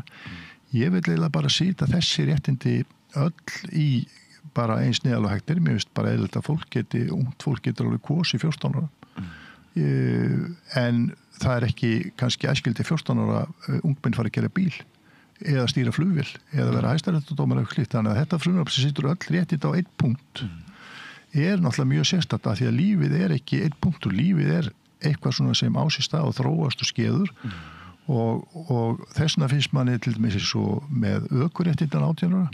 Það er alveg klart mál að það hafði mjög góð áhrif vegna þess að krakkar sem eru 17 ára ekki eins vel búin eða þrosku til þess að gera bíl. Það bara munar 1 ár, það er sama með áfengið. Því lengur sem getur fresta því 18 til 20 ára, þá er alveg ljóst að það er aðrar ákvarðanir, það er önnur hugsun hjá 20 ára manneskjöldur en 18 ára. En að taka þátt í alls konar svona lýðræðislegu samhengi eins og það að hafa áhrif á sitt nærumhverfi eða annað, þar finnst mér að við höfum að vera mjög snemma í ferlinu. Já, mér hefur svolítið litið framhjá því að áfengi engin venjuleg neysluvara. Hún með neyslu áfengis þá sem kannski verður til dæmis vegna vanlíðanar þá getur vandinn orðið enn meiri og svona þetta taumhald foreldra og aðstandenda í kring til þess að grípa inn í og svona geta bara beitt ákveðinni orðræðu það náttúrulega verður veikara ef áfengisneysla verður löglegt að kaupa áfengi 18 ára og mér finnst svolítið litið framhjá því í rauninni hvað áfengi víða mikill skaðvaldur í samfélaginu. Vantar líka í þetta frumvarp til dæmis þarna er í greinargerðinni farið svona í ýmsu breytingarnar og þetta allt svona aldur og eitthvað svona. Ég get alveg, við getum alveg lítið á þetta frumvarp sem einhvers konar skattahækkunar frumvarp líka. Sérstaklega hvað var áfengismálin. Við vitum alveg ef við aukum áfengisneyslu í landinu þá vitum við alveg hvað það kostar. Og ég svolítið hissa á því að 2 sjálfstæðismenn sem eru aðhaldssamir í öllu sem heitir skatt og annað slíkt séu þá leggja fram frumvarp sem við vitum að muni hafa einhverja milljarða aukin útgjöld í heilbrigðiskerfinu, félagskerfinu. Það er ekkert mál að reikna það og það hefur verið reiknað meira sér. Þetta er alveg bara hver aukningi lítur per mannesku og Íslandi í áfengisneyslu, það skiptir milljörðum og ekki þetta þeir peningarnir eru úr loftinu, þannig að mér þetta er gaman að vita með þetta hvernig ætla fólk að fjármagna afleiðingar af þeirri aukningu sem verður ef áfengisköpaldurinn fyrir 20 niður í 18. Þetta er bara raun og veru þetta eru bara stórkostlegir peningar sem einhverstað þarf að ná inn. Og hvar nær samfélaginn peningum fyrir auknum útgjöldum, það er þá með sköttum. Þannig að þetta er ekki bara einhver samræming heldur þetta bara skattahækkunar frumvarp í sinni tærustu mynd. Ég að veltaði fyrir mér hvort svona þessi vígi sem að við höfum haldið, hvort við að falla. Það er ekki langt síðan við sáum niðurstöðu skoðanakönnunar þar sem að meiri hluti landsmanna vill að einkamarkaðurinn selja áfengi í reyndar einhverjum sérbúðum en það virðist ekki vera mikil stemning fyrir því að ÁTVR sé einrátt á markað enda vitum við að það er langt síðan því lauk í raun. Já, ekki bara umræðan ekki umræðan dálítið hún er dálítið skökk að því leyti til. Nú var ég formaður í foreldrasamtökum gegn áfengissölusöngum og okkur berast mjög mikið af póstum frá fólki. Og þá getur maður fyrir að sjá til með sölu einstakra félaga áfengi á kappleikjum að þá mætur við opinberlega fólki sem bara talar þetta sé alveg sjálfsagt og allt fínt og flott og þetta sé æðislegt og það sé bara að þetta sé allstæði gert sem það ekki gert reyndar og allt þetta, þú lendir ykkur svona umræðu þar meðan þú færi kannski fullt af bréfum frá óbreyttu fólki í félaginu sem segir þetta er bara blettur á félagið. Þannig að ég held þetta sé líka dálítið spurning svona hver ræður umræðinni. Við sem erum unni forvarnamálum, við erum sko peningalaus algjörlega í kapitalísku samfélagi. Þannig að þessir örfá peningar sem við krungum í styrki hérna yfirleitt frá lýðheilsusjóð, þeir eru bara brot miðað við það sem aðrir hafa og ég alveg vissum að ef til dæmis menn myndu auka fjármagn til fræðslu, áfengisfræðslu, vímuefnafræðslu, nikótínvörufræðslu, að þá getum við alveg hérna breytt þessu og við höfum, sko ég þeirra skoðan að núna erum við í einhverju umhverfi sem svona það bil að ég upplifa þannig að þetta dálítið að snúast við. Er það? Já, vegna þess að ég held að ef þú kíkir líka á söguna, getum séð til með 71-2, þarna á þessu fræga tímabili þegar skólastjórum fast mjög sniðugt að loka á alla unglingarhústir á böllum sem voru almenn drykkja og almenna reykingar á. Reyndar ekki inn í húsum en fólk var hérna draugfullt fyrir utan og kannski 400-500 mann dansleikur og 2 kennarar í gæslu og þetta fór allt úr böndunum og þá varst mönnum rosalega mikilvægt að bara banna allar hljónsveitir á þessu, þetta var rót alls íls, væru unglingar sem var að feta fyrstu skref sín á braut tónlistarinnar. Já, ég var búin að gleyma þessu. Já, en þarna var komið ástand sem var síðan tekið á og það var auðvitað tekið á fleiri hlutum, það var farið í alls konar mörk í þessu og það var raun og þannig að þetta var komið alveg út fyrir allt. Þá náði samfélagið tóltið tökum á þessu. Ég held að síðan fáum við tímabili kringu 90, þar sem þetta fer aftur upp aftur, landin kemur, það var alls konar. Þá í öllum tilfellum, þá er þannig að foreldrasamfélagið bregst við. Þegar fólk sem á bara venjulegt fólk með venjulega krakka, þegar þessi mál fara að komast aðeins í öndvegi eða fyrir framann svona inn á sjónsviði þar, þá vitum við alveg hvernig þetta fer vegna þess að fólk vill bara, sko við viljum öll búa til samfélag sem að krakkar og börn hafa ákveðna vernd, alveg óháð því hvernig við búum, hvort við erum hérna með lágtekjur, hátekjur, millitekjur búandi þarna og hér og þar, sko við viljum að þetta hafa eitthvað svona hluti og það er þegar þetta fer að verða aðeins svo mikið eða allt og mikið, þá hefur samfélagi yfirleitt kipt við sér.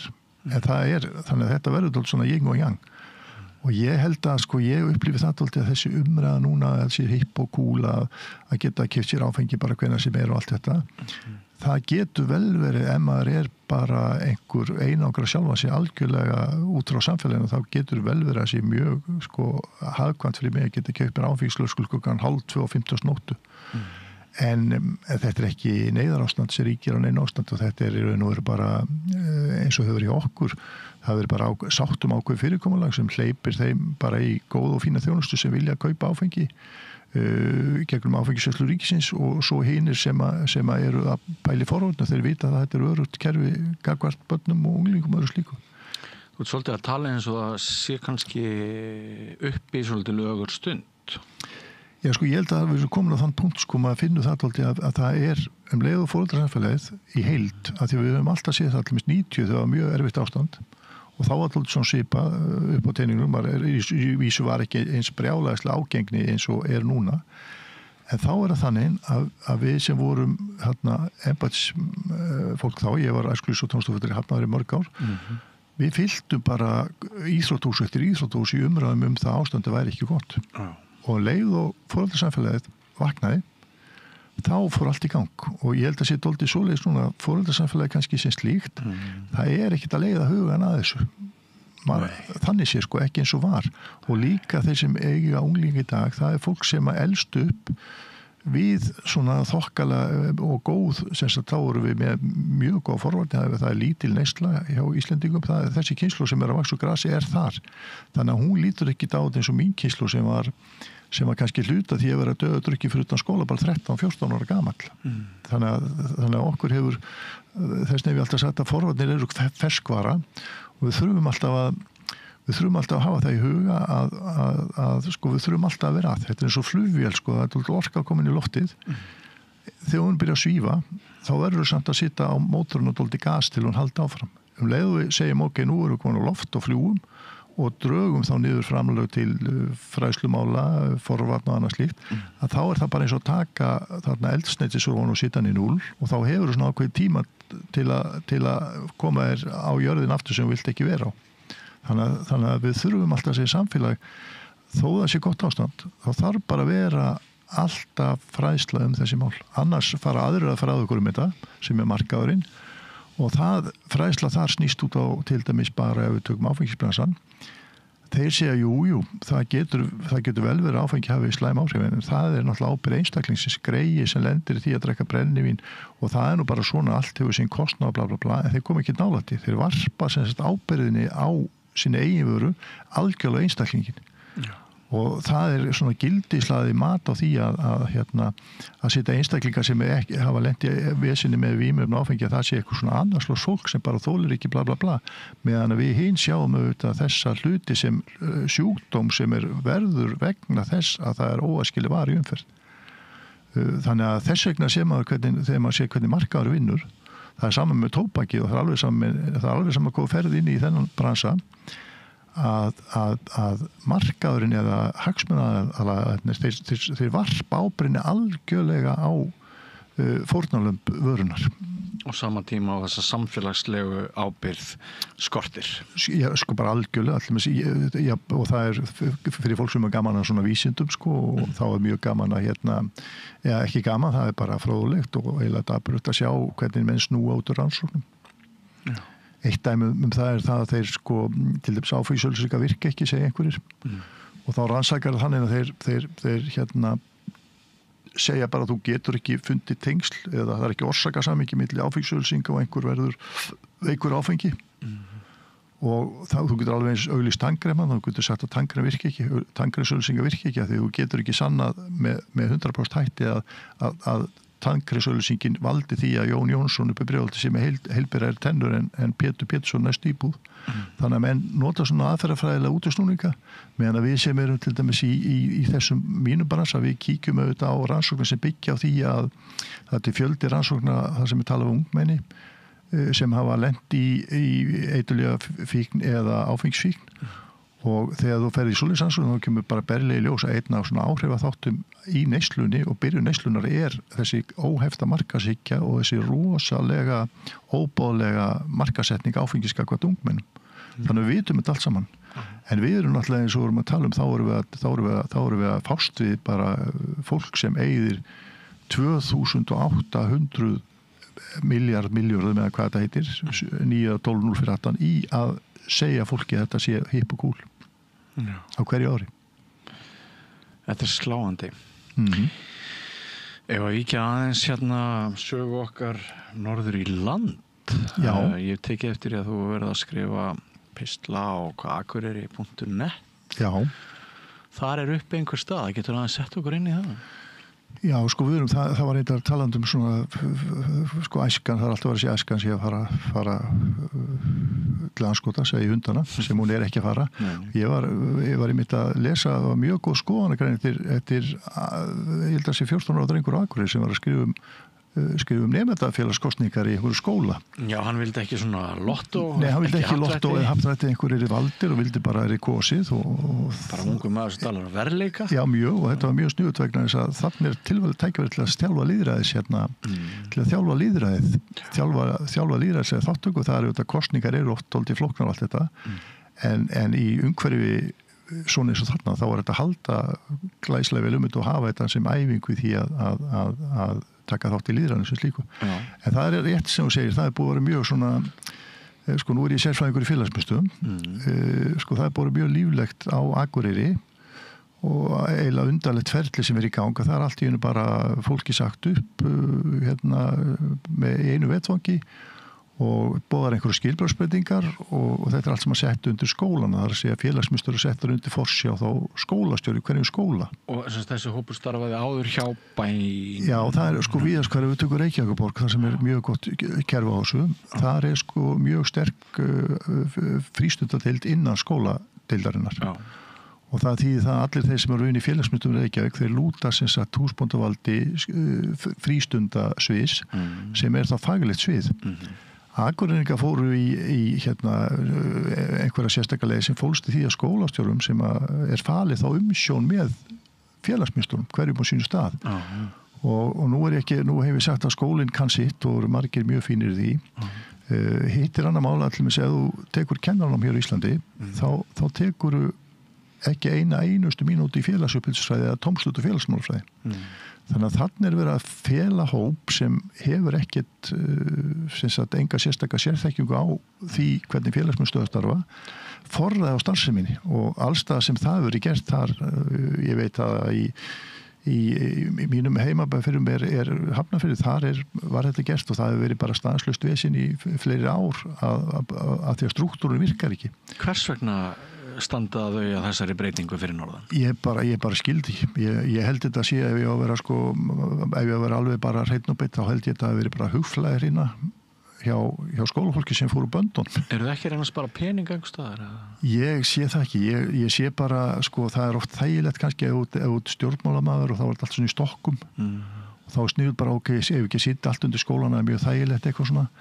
En í raun og veru ef þú tekur skólan sem er fín, og nú ekki að tala um skólakerfi. Skólakerfi er rosalega fínt og þú lærir margt þar.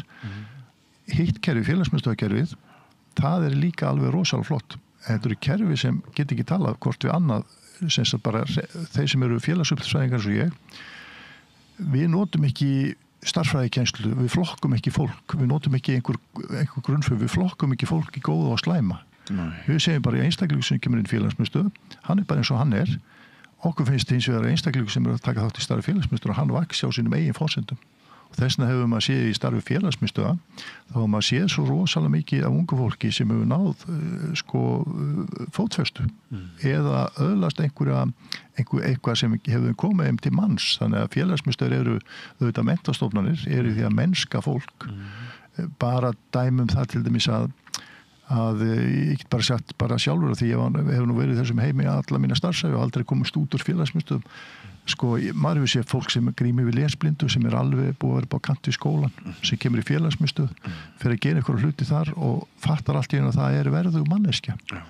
Og skólinn er auðvitað mjög góður, en hann er í einhverjum tilfellum, hann hluti vandans í lífi. Já, þú framlengir vandamálið kannski með. Algjörlega, og bara svipa, nú er ég starfsmaður Háskóla Íslands, segjum það ég myndi hegða mér illa í vinnuna eftir og þá myndi minn ágæti yfirmaður Kolbrún fórseti menntasviðs, hún myndi hringja mig og sjá þú fyrir ekki í leikhúskvöld og lest svo illa í vinnunni í dag.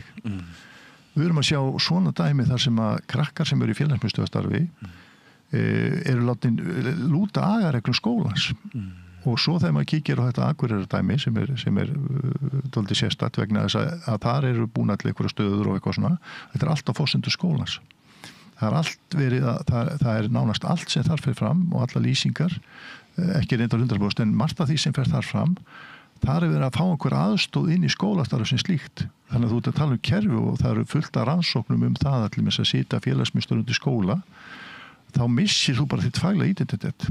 Skólinn er líka þannig að kennari hefur, það er semst upp og niður samskipti milli kennara og nemenda.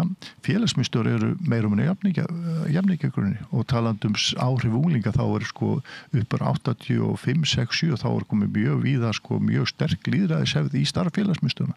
Það sem að unglingar ráða mjög mikið sinni ferð.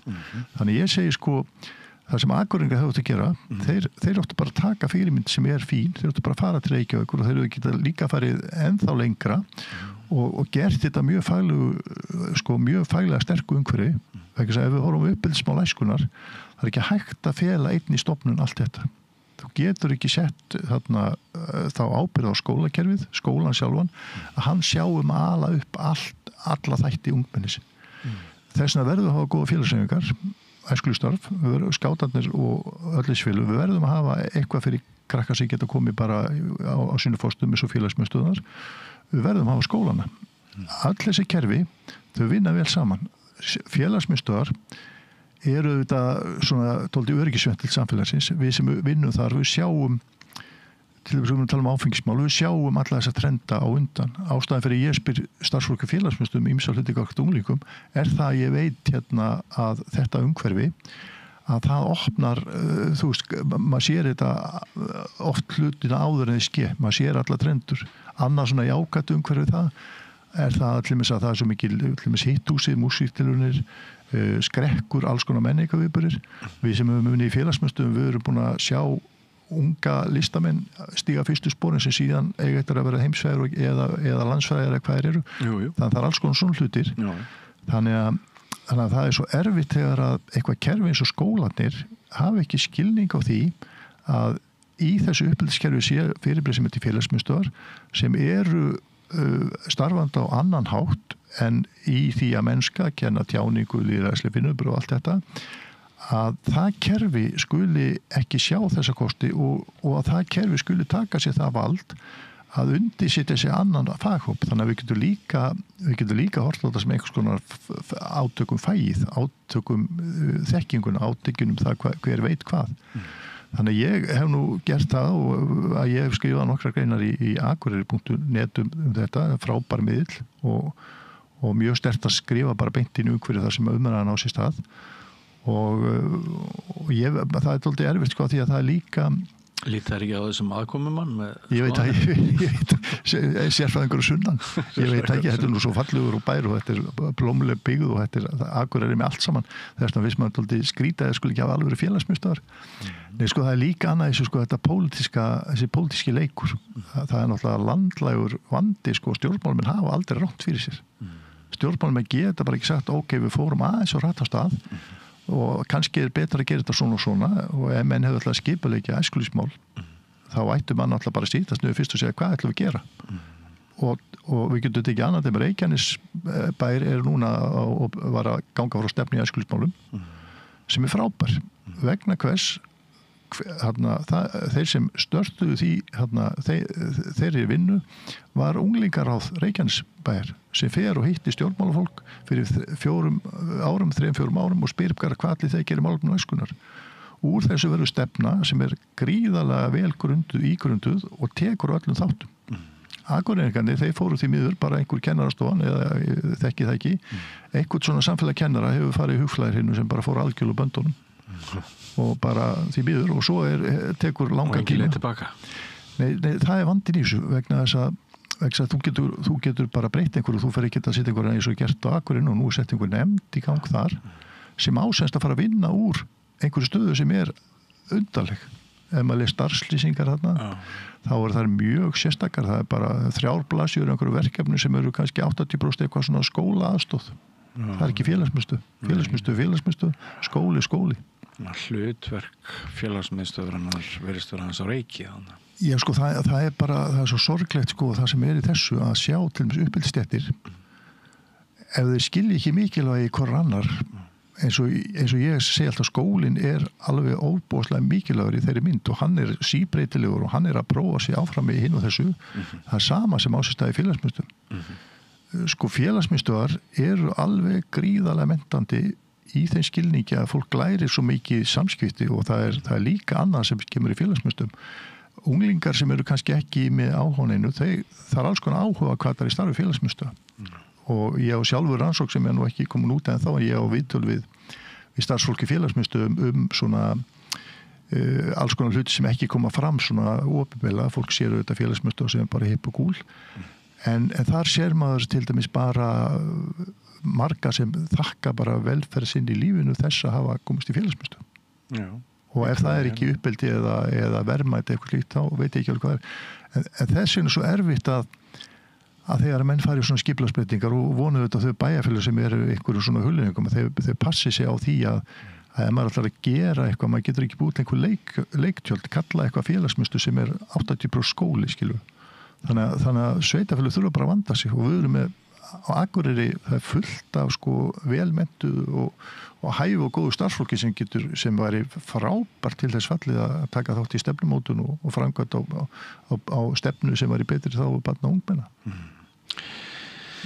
Árni, eftir því sem að ég starfa lengur í fjölmiðlunum þá finnst mér meiri ástæða til þess að fjalla umhverfi ungmenna og unglinga og hef nú svona gert mitt besta síðari ára leyfa röddum ungmenna að heyrast í þáttagerð og öðru og svona hluti af þessu samtali okkar er hérna sprottin upp af einhvers konar áhyggjum sem ég hef af því að við gætum haldið fastar utanum ungt fólk og ég held að sé mjög krefjandi að vera ung manneskja í dag og það er ekkert bara mín persónulega skoðun. Evrópusambandið hefur nú lagt áherslu á það að bara andlegt heilbrigði ungmenna sé ein stærsta áskorun samtímans og margt var nú að varast í gamla daga þegar ég ólst upp en þeim áhættu þáttum hefur svo sannlega ekki fækkað.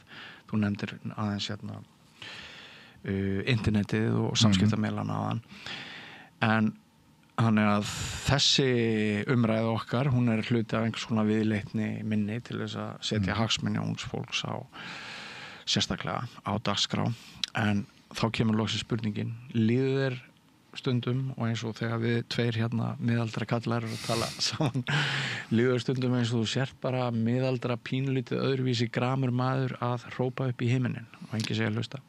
Nei, sko eins og sjá má á, sko ég finnst ég alltaf að vera 45 ára í hausnum sem kannski ákveðin vandi vegna þess að tími líður en það einhvern veginn þannig í félagsupplýsisvæðinni í þessu fægi. Ég menntaður í Gautaborg semst í félagsupplýsisvæði og það er eitthvað í þeirri menntun sem segir mann að skipta sér að. Það er að segja að sitja ekki bara rassinum og gera ekki neitt. Ég var lengi formaður starfsmanns Safnarabæjar og ég var alltaf veltað fyrir mig, sko, ég var æskulýsfulltrúi og hefur verið, náttúrulega minn vettfangur hefur verið æskulýsmálin og ég fór eitthvað að velta fyrir mér að hvernig stendur og ég fyrir að skipta mér af verkalýsmálum. Og þá er það bara þannig að í þessi bakgrunn okkar sem erum félagsupplýsingar að felst í því að vera krítiskur gagnvart alls konar hlutum í samfélaginu. Og aðhafast. Ekki sýta rassin í vindin, heldur taka bara bringun og það kostar auðvitað dálítið vesinsstundum en það er náttúrulega miklu betra fyrir sálina að gera eitthvað í svona hlutum heldur en að vera inn í stofu í sófa og fjarkviðrast hitt og þetta. Þannig að það liggur einhvern veginn í minni menntun og fleiri og það tókstu félagsmálafræðin svo líka. Það er einhver málsvara hlutverk. Það er þetta að gefa því rödd í samfélaginu sem hefur hvað veikast rödd. Það eru börn og ungmenni. Málsvara hlutverk sem útfæris sem að einhverju leyti að þér finnst samfélagsleg skylda. Já, við getum bara ekki annað en við erum með alveg yndislega deild hjá okkur, hérna diplómadeild sem er á okkar sviði, sem eru krakkar sem hafa farið í gennum kerfi sem eru þá með þroskahamlanir, sem eru þá hluta háskólaumhverfinu. Þau eru að berjast núna fyrir því að fá að taka nemendur ár eftir ár. Það er bara annarkvort ár sem komið nemendur. Þetta finnst mér liggja bara í fagvindundinni og í mennsku fagsins að segja að þarna er hópur sem ekki hefur aðganga háskólanámi á sínu forsendum. Það er verk að vinna. Ástæðan fyrir að forvarnir koma svo sterkt inn er það að við getum ekki hort á einhvern markað fara bara sínu algjörlega fram. Þegar hljóðalaust. Það er fullt af svona alls konar réttindamálum. Þess vegna held ég að félagsmiðstöðnar, þær eru svona útstöð, það sjá þetta allt saman. Og þess vegna kom oft þessar raddir breytingar úr því umhverfi. En það liggur bara ég held að þetta sé að kallist að vera menntaður í þeim skilningi að láta sig varða aðra og reyna með sínum hægt að stuðla því einhvers konar framfarir eða að vera betur bætt umhverfi í þessu tilfellu unglinga. Ég deili með þér áhyggjum af því að áðans ég hef gert rannsókn á því þá myndi ég svona tilfinning mín svo að ef við skoðum síðustu 50 fjölmiðla afurðir áfengi hér á þessu skeri, í þessu landi þá svona tilfinning mín að kannski ekki nema 5 þeirra myndu fjalla neikvæð áhrif af áfengisneyslu. Heldur sé þetta mestuleyti ákall meira aðgengi, lengri opnunartíma, tilfærslu frá ríki yfir til einkaaðila. Mikið af þessu kostað. Já, og það komi fram kannski. Já, það er bara undarlega fréttir, sko. Ég held að sé bara, sko, alltaf mikið, sko, við höfum líka að vera að tala um eins og áhrifavaldar sem eru mjög mikilvægir. Og ég þekki nokkra og einhverjum tilfellum eins og til dæmis eins og ég ætlum ekki að nefna einu öfn en þá það bara þannig að fólk fær alls konar tilboð það að auglýsa vöru sem það vill ekki auglýsa. Það vill ekki við getum tekið það hana því við þekkjum nú þess að þegar Nixon var á sínum lægsta punkt í pólitík þá vildi ekki nokkuð maður vera með Nixon á mynd. Hann var persónugerfingur alls núna eru menn alltaf áfengisínar en alltaf að tengja sig einhverju ákveðu. Þeir tengja sig eitthvað og tengja sig eitthvað svona og er alltaf að reyna að samsama sig, þeir er alltaf að reyna að komast á mynd með eitthvað sem er gott og flott og þess vegna held ég þetta sé umræðan verður að finna góðan. Þetta er auðvitað, við þurfum að búa til eitthvað svona, það þarf eitthvað samkomlað í samfélaginu þetta en þau auðvitað eru peningar náttúrulega. Siðvitið má aldrei vera til sölu. Nei, og svo fer maður átt að velta fyrir sig, segjum að svona forvarnasamtök hefðu kannski ef maður hefði kannski 700 milljónir í fræðslustarf á ársbasis þá er ég alveg vissum að við getum bent fólki á alls konar hluti sem eru til þess að það myndi snar minnka til með áfengisins lóninga. Þess vegna sér maður til með þeir sem eru á þessu markaður að selja áfengi til dæmis eða veipvörur, þeir hamast alveg endalaust á ríkinu að draga úr öllu þessu og þetta sé bara einhvers konar ölmus að samfélagi komið sér saman það ætla sér að fræða fólk. En þetta snýst svo mikið samfélagi eru svo mikið peningadrífið, miklu meira heldur en bara hefur náttúrulega oftast verið en þetta eru miklu meira þetta veldi peningana og fjármaksins eru svo gríðalegt að það næri yfir alla skynsemi orðið núna þessi síðustu ár. Og þá er spurningin svo að tala um hvort að samfélagi sem slíkt að því að sagan kennur okkur það að sumt er ís og fellur og það er spurning hvað svona kerfi eins og við erum að keyra á núna þegar kemur þegar börn hafa engan frið, bara engan frið þá hlýtur samfélagið einhvern nátt að vera að bregðast við. Já, við viljum dyggðadrifið samfélag en ekki peningadrifið. Algjörlega. Já. En Árni, við komumst ekki lengra. Kæra þakkir fyrir komuna. Takk fyrir mig. Við erum vís til að halda áfram með þessa umræði í einn eða annarri mynd. Alltaf gaman að tala við. Já, takk fyrir að koma. Hvað eftir annað við þetta er örugglega ekki síðast skipti sem við sjáumst. En ekki fara langt, kæru hlustendur og áhorfendur. Við höldum hér áfram með dagskrána eftir andartak. Þú ert að hlusta á Samstöðina. Róttækt sjónarhorn á atburði dagsins.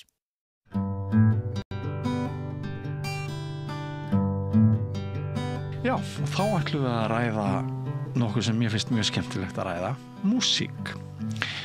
Þetta er félag sem heitir Vökufélagið, samtök sem stuðla að eflingu þjóðlistar menningar á Íslandi. Og þetta félag hefur staðið yfir dagskrá sem að meir og minna átt staðheldi bara á heilli viku.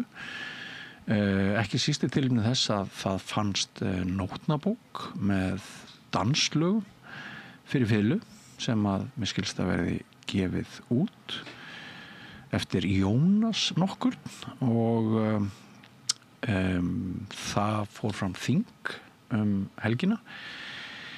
Og mér skilst að þar hafi komið fram svo niðurstaða að það hafi meira verið spilað á fiðlu hér í þessu landi en talið var til forna eða sem sagt kannski á 19. öld eða eitthvað sluðis. En á þessum málþingi sem að ég gat nú því miður ekki sótt vegna árekstrar við annað voru flutt mörg snjöll erindi að þér mér er sagt og eitt þeirra flutti Herdís Anna Jónsdóttir, hún er meðal annars víóluleikari í Sinfóníuhljómsveit Íslands. Hún flutti erindið fiðlumenning í Suður Þingeyjarsýslu og ég held að hún muni segja okkur frá því að þar sé hún að ræða tíman á 19. öld.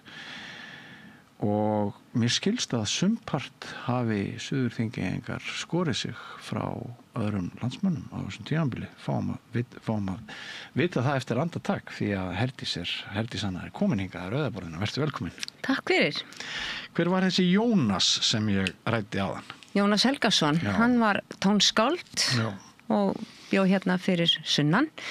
Hafði nú lítið með Suður-Þingeyinga að gera en hann hann var nú járnsmiður en hann var mikill tónlistamaður og hann var organisti í Dómkirkjunni og bróðir hans Helgi, þeir voru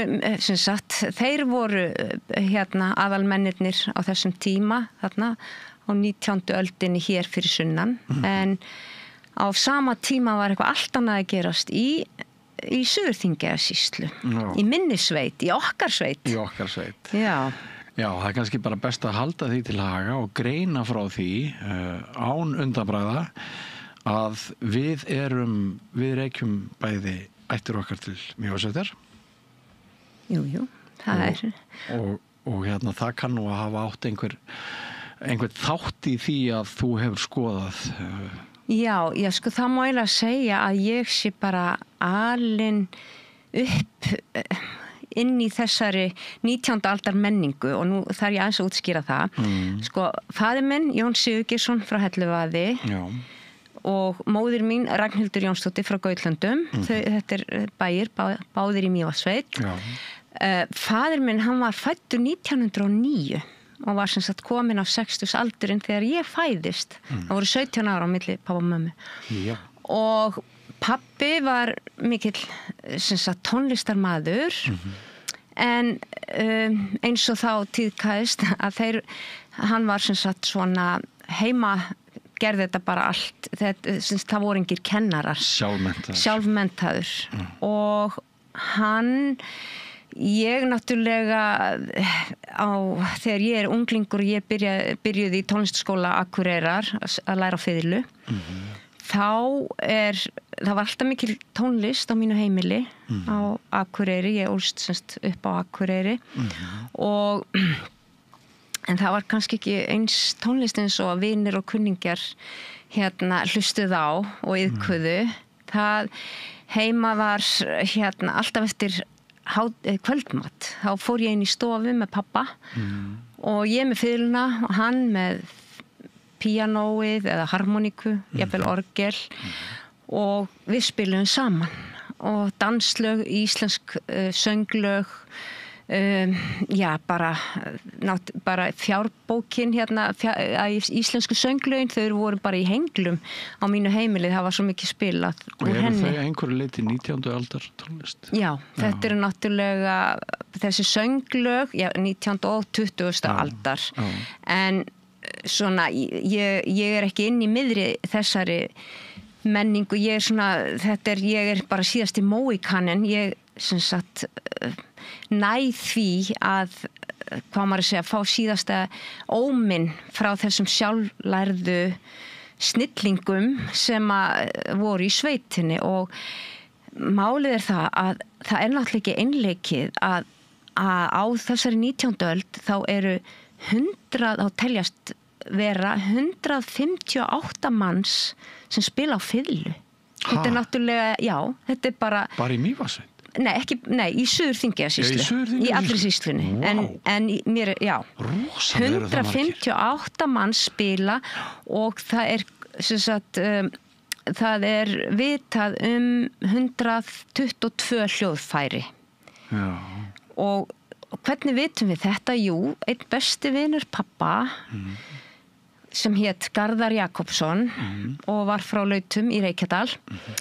Hann einn af þessum síðustu sjálflærðu fíólínspilurum og hann á síðustu árum ævi sinnar, svona þegar hann hætti að vinna, þá ferðaðist hann bara alla sýsluna og leitaði uppi fiðlur og sagnir fiðlurnar og og skrifaði þetta allt og skráði niður og þetta ómetanlegt og vinur hans Páll H frá Laugum, upprunlega úr Bárðardal, frá Mýri í Bárðardal hann var með honum í þessu, hafði mikinn áhuga á að safna öllum gögnum tónlist í þessari sýslu því þetta var ekki einleiki þetta fiðlu brjálaði það var bara eins og fótanuttæki það var bara til á öllum bæjum og þetta var fótanuttæki þess tíma? Já, nú kannski bara eitthvað æði var þetta því að sko þeir þeir sem sagt halda fyrirlestur í Norræna húsinu 1986 og ég man að ég fór á hana fyrirlestur og ég varð gjörsamlega heilluð, þetta var svo sérstakt og í framhald af því þá gefa þeir út alveg snildarbók sem heitir Fiðlur og tómmannlíf í Suðurþingeyjar sýslu. Þarna eru þeir Garðar og Páll. Já. Og í þessari bók öll þessi viska þessar fiðlur sem að voru til en Garðar, ég þarf að segja Garðar var nefnilega minn besti vinur. Hann kom svo oft á Spítalaveginn á Akureyri, þar sem við byggum og heimsótti pappa því að þegar þeir voru hættir að vinna þá ég bara unglingur og og þeir voru svo mikið að spila saman elsku að spila saman danslög og sönglög og svo buðu þeir mér að vera með og þar kemur mín svona persónlega reynsla á annan bóin ég að læra fiðlutækni, harða fiðlutækni í tónlistaskólanum á Akureyri vibrató og bógatækni og handstöðu og allt þetta og svo fer ég inn í þennan heim þessa sjálflærðu pappi lærði líka bara sjálfur eða sem sagt eins og ég nefndi áðan hann hann fór í 2 vikur eða 4 til Guðfinnu á Hömrum í Reykjadal, hún var organisti og mikill tónlistarmaður og kendi, sem sagt var á Húsavík var organist á Húsavík og hann var ég held 2 til 4 vikur hjá henni í fyrirnámi? Nei, hann var lærði á orgel en hann keypti sér samt náði að ná sér í fiðlu á þessum tíma samt þessir menn, þeir bara svona og það svo ég ætla að segja með pappa að hann áhugin var svo mikill að það var ekki tilneitt orgel þá á Helluvaði þegar hann kom heim úr náminu þá var ekkert til að spila á en þá skar hann út í garðaböndin þar sem að í jötunni þar sem að kindurnar fá heyið kallu garðabönd og þar skar hann út nótur og æfði sig bara svona, þetta var svona luftpíano en sem sagt Garðar svo við víkjum aftur á honum hann sjálflærður en náði samt að fara suður og var hjá Þórarni Guðmundsssyni líka einhverjar 2-3 vikur og þetta það sem að þetta var allur lærdómurinn og þarna fæ ég að kíkja inn í þennan heim og mér fannst þetta svo spennandi þeir hrósuðu mér og ég var mjög upp með mér en svo fór mér mikið fram og ég var að víbra og það var alltaf verða svona miklu betra hjá mér og þá fór ég að taka eftir því að Garðar, hann hélt svo undarlega á hljóðfærinu hann hélt svona eins og hann væri að halda á diski eða svona bakka og svona mjög grófur í bógastrókonum og ég svona hugsaði með mér á ég að leiðrétta hann en svo hugsaði nei, ég þorði því ekki og og eins gott því að þarna voru bara 2 heimar að stangast á en þeir spiluðu Garðar spilaði sjaldan eftir nótum pappi meira hann einhvern veginn náði þeirri tækni og hann einhvern tímann þá baði ég þá að spila eftir nótum, það var eitthvað sönglag og þeir sem sagt tóku sér til og spiluðu ekki eins og eftir nótunum sem skrifa voru þeir tóguðu og teygðu allar nótur og bara alls ekki það sem skrifa var í nóturnar og þá setti ég nú hnefan í borðið og sagði nei, drengir mínir þið gerir þetta ekki rétt og þá sagði þeir svona myndi engin rödd syngja þú veist og engin mannleg rödd myndi tengja þetta svona og syngja þetta svona og ég sá að þetta var alveg hárrétt hjá þeim og ég hef alla tíð reynt og sérstaklega sönglög að syngja þau ég syng þau áður en ég spila til að reyna að hvernig þetta á allt sem hann að hljóma. En þeir voru alveg dásamlegir og ég finn það að sko þó ég hafi, og ég verð alveg að vera heiðarlega með það að þegar ég fer svo í framhaldsnám, ég fer suður í tónlistarskólann í Reykjavík fyrst og ég var ekkert að segja fólki úr hverja rætur mínar voru. Því að ég ætla ekki að segja ég skammaðist mín fyrir þær en ég vildi bara ekkert að fólk vissi, mér fannst þetta svona bara vera mitt, prívat. En svo, sem sagt, þegar ég fer út til til Þýskalands og kem aftur heim, þá kynnist ég manninu mínum sem frá Hollandi og hann fer að Dísa, hvað að spila þarna og hvað þetta? Og allt í einu þá bara opnast Pandoruboxið og við höfum verið að leika okkur mjög mikið saman, við kallum okkur dú á stemmu og við höfum verið að leika okkur mikið með þessi þjóðlög.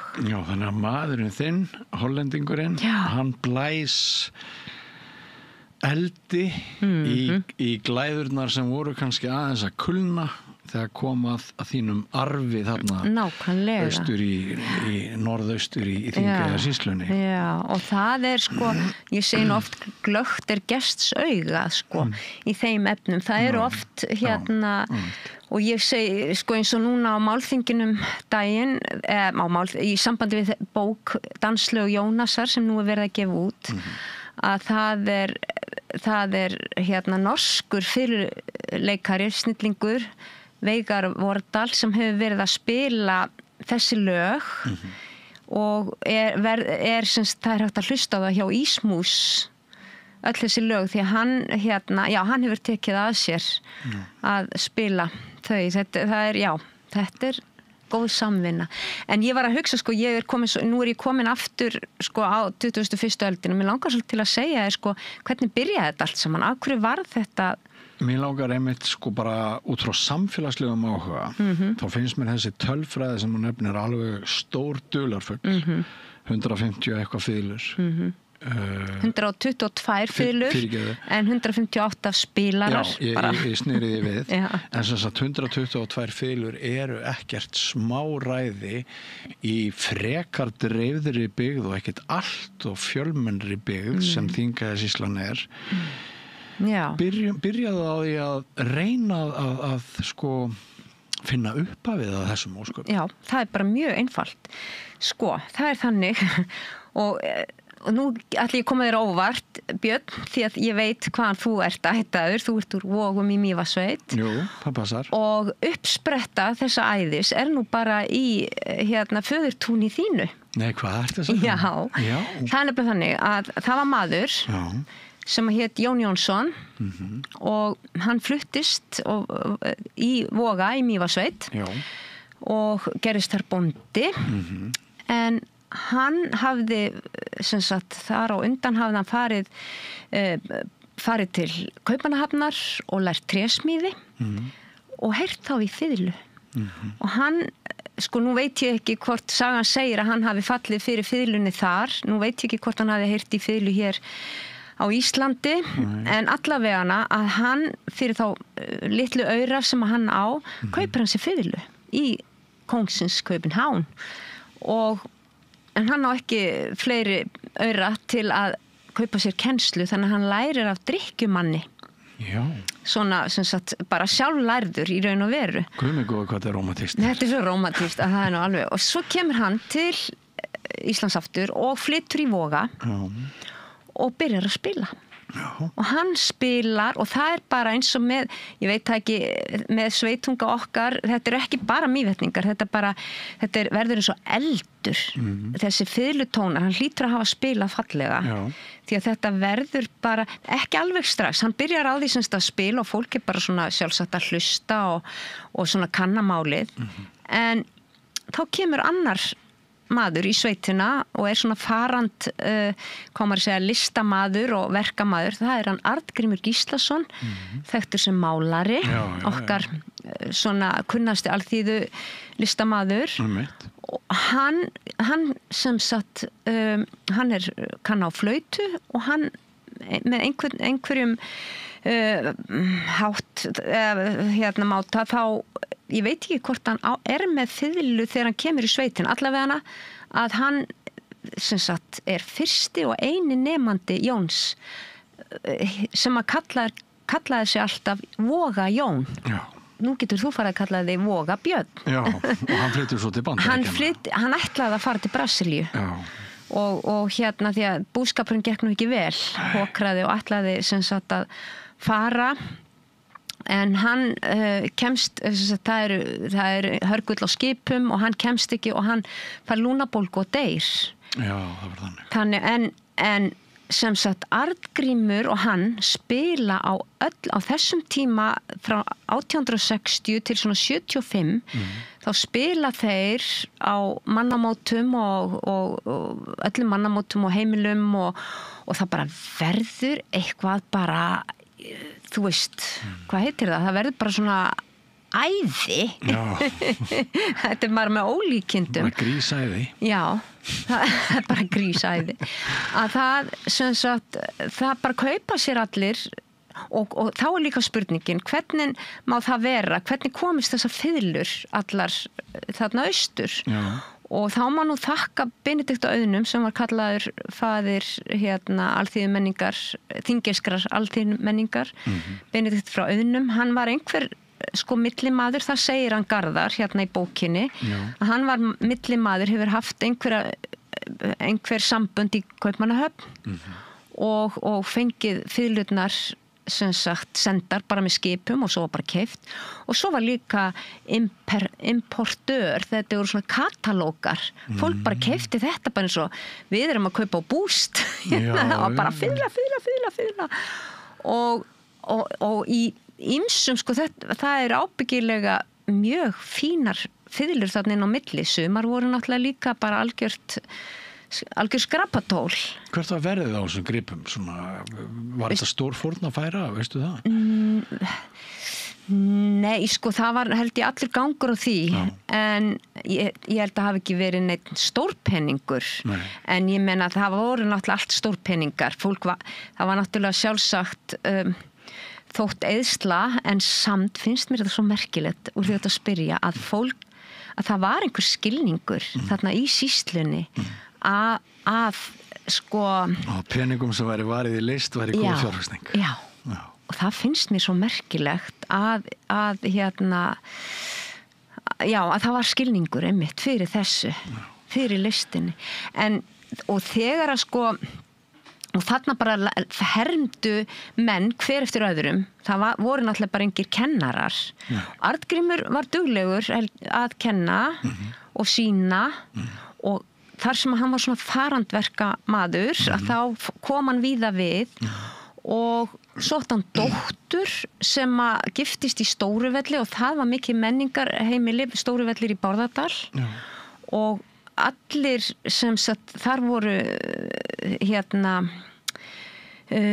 þar voru held ég til 6 fiðlur ef mig minnir á sem sagt bara keyptar, það var bara hópkaup sko þar og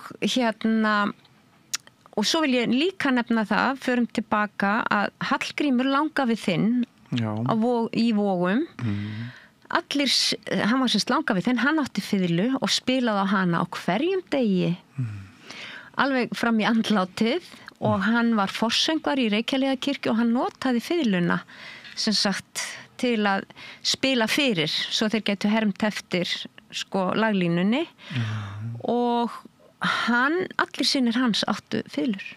Það er bara svoleiðis. Það er svoleiðis. Þannig að það eru einhverja fiðlur sem leynast undir rúmum í heima hjá frændfólki þínu. Það er svo magnað að þessum hluta minnar fjölskyldusögu hefur innan minnar eigin ættar mjög lítið verið sinnt. En af því að þú myndist áðan á bóndan sem skar út nótur í garðabandið. Það var pabbi. Pappaði. Að þá mér hugsað til annarar einmitt mjög rómantískrar sögu. Að það er einhver snillingur þarna úr Brekku, er það ekki? Jú, Vagbrekku, já. Vagbrekku. Hjálmar Stefánsson. Hjálmar Stefánsson. Já. Og til heimildir það hafa þar frá honum sjálfum að þegar kvöldaði og vinnudegi hans og lokið það ekki rétt skili hjá mér að þá hafi hann átti, það voru engir til þess að spila með honum. Það var svona ýmist sko. Hörgull á því stundum. Já. Og þá ræra hann úr vör á bátnum sínum út á Mývatn og nýtur þess að heyra ölduna slá takt við byrðingin og var þar með komin með meðleikara og gat á spilað á fyluna við takt. Þetta svo falleg sá, við skulum bara halda henni svona því að hún svo falleg. Ég hef heyrt svona... Er ég að færa í stílinn eitthvað? Það má bara, finnst mér sko, og ég hef heyrt líka sögur að því að að sko þessir menn, sjálflærðu menn, þeir eins og við gerum núna, við förum inn í einhver hús og við spilum, þeir bara settust niður hvar sem þeir voru bara með fiðluna í poka og ef þeim blés eitthvað í brjóst þá settust þeir niður og spiluðu og mér var sagt, sko Helluvað bæirnir, Helluvað og Gautland undir Mývatnsheiðinni og það var mikið, það var náttúrulega fólk var að fara yfir heiðina og á þeim tímum var náttúrulega miklu meiri þögn, það var engin bíla niður og mér var sagt að einn frendi minn sem átti fiðlu, hann gekk ofta á milli Reykjadals og Mývatnssveitar, kom upp í Gautland og þau heyrðu alltaf þegar hann var að koma, því þá heyrðust sko fiðlu ómatnir, hann settist alltaf niður ef það ringdi ekki á einhverjum stöðum og og spilað á fiðluna og það komi fyrst fiðlutónarnir á undan honum áður en hann svo birtist en það var alltaf vitað af honum áður en hann kom og þetta finnst mér svo fallegt einhvern veginn bara, þetta eins og að syngja þú veist, nú ég í stuð að syngja ég bara fer að syngja, þeir bara nú ég í stuð að spila á fiðlu og ég veit að þeir náttúrulega á þeim tíma var aldrei neitt tími til að, sko það var náttúrulega mikið, bændur þurftu náttúrulega að gera allt með höndunum, engar vélar og ekki neitt, þannig að það voru oft kvöldin og næturnar sem að þeir fóru að sinna þessu áhugamáli sínu og það einhver rómantík yfir þessu öllu saman. En liggur alveg fyrir að þessi fjöldi hljóðfæra, fiðlu hljóðfæra og allur þessi aragrúi fólks sem spilar á fiðluna liggur alveg fyrir þegar þú berð Þingeyjarsýslu saman við aðrar byggðir út á landi, aðrar sýslur að þarna það var eitthvað alveg sérstakt. Þetta eitthvað alveg sérstakt. Þetta alveg einstakt og það var bara þessi hvað ég segja, það var eitthvað þetta andrúmsloft og skilningur fyrir tónlistinni sem að kannski mikilvægi fegurðarinnar. Já, og það var líka ekki bara skilningur heldur þrá og ég svo þakklátt fyrir það að hafa fengið að upplifa þessa ástríðu í sínu tærasta formi. Þessi tveir menn að spila saman og þetta var ekkert allt þú veist, þetta voru engir sko stórkostlegir spilarar en maður hugsar sko allt sem maður heyrir núna en þörfin bara beint út frá hjartan, það var ekkert ego að þvælast fyrir þeim og ég finn það meira og meira eftir því sem við eldri og hef alltaf sko því að við sem að tökum förum tónlistabrautina að það alltaf egoið sem að þvælist fyrir okkur ég nógu góð og yfirleitt erum við alltaf, ég verð að gera þetta betur og við erum mjög kröfuhörð á okkur og við erum tilbúin að taka upp kústinn og lemja okkur af því að þetta mistókst eða við getum betur og erum ekki alltaf, já þetta var nú gott og svona og þá hugsa ég oft þessa menn og það ekki bara, ég kynntist fleirum, pabbi tók mig stundum bara á rúndin í Reykjadal, þar var til fiðla virkilega á hverjum einasta bæ og ég sem sagt bara unglingurinn tók það niður og reyndi að stilla þær, yfirleitt voru strengir farnir, sko, þú veist, það var náttúrulega stóra að þegar strengir slitnuðu þá var ekkert bara hægt að fara út í búð og kaupa þeir kannski notust bara við eitt streng og hárin voru farin úr bóganum en sko bara ástin og ástríðan eins og ég segi, bara einhvern veginn leið og við byrjuðum að spila fyrir gömlu vini pappa sem að höfðu sko, voru ennþá höfðu þekkt jafnvel sko náðu því að eins og ég segi, pappi fæddur 1909 hann bara, þú veist, hann nær því alveg að hafa þekkt þessa 19. aldar menn og eins Garðar, hann var fæddur 1913 að að hafa farið inn í, sko, sé þessa veröld þar sem fólk, þetta var ekki út af egónu, heldur bara hreinni ást til tónlistarinnar. Var þetta bæði fyrir dansi og fjöldasöng? Já, þetta var sem sagt, það var mikið danslög, sönglög, sálmalög og það var semst að vera að spila á fiðlu í kirkjunum. Já, það var alveg sko, og það, eins og ég segi forsöngvarar sem að voru, semst það var kallað að þeir sem að leiddu söngin, þeir notuðu oft fiðluna til að leiða söngin en svo það semst frændi minn, nú kem ég semst að ég nálgast þessa menningu bæði gegnum pappa en svo það móðurættin, ég má ekki skilja hann eftir því að hún kemur sem sagt frá Gautlöndum og úr Reykjadal og á Narfastöðum í Reykjadal, þar voru systkini og sem sagt amma mín þaðan og ömmubróðir minn hét Björn Jakobsson var merkur maður hann var skal ég segja íþróttakennari og hann var fyrsti skólastjóri íþróttakennaraskólans á Laugavatni og hann kemst yfir, hann kaupir fiðlu, hann einn af þeim sem nær sér í fiðlu á þessum tíma og svo hann fer til Danmerkur og lærir þar sína íþróttafræði en hvað gerir hann? Þegar hann kemur heim aftur þá hefur hann líka náð meiri leikni á fiðluna og hann notar fiðluna sem við líkamsrækt fyrsta aerobik hljóðfærið á Íslandi og hann notar fiðluna en eingöngu með stúlkum, ekki með piltun, þeir voru í mullersæfingunum en hann notar fiðluna með stúlkonum, þær gera æfingar og þegar hann verður gamall, hann átti enga ættingi, eða hann átti engi börn en þá sagði hann fyrsti ættingin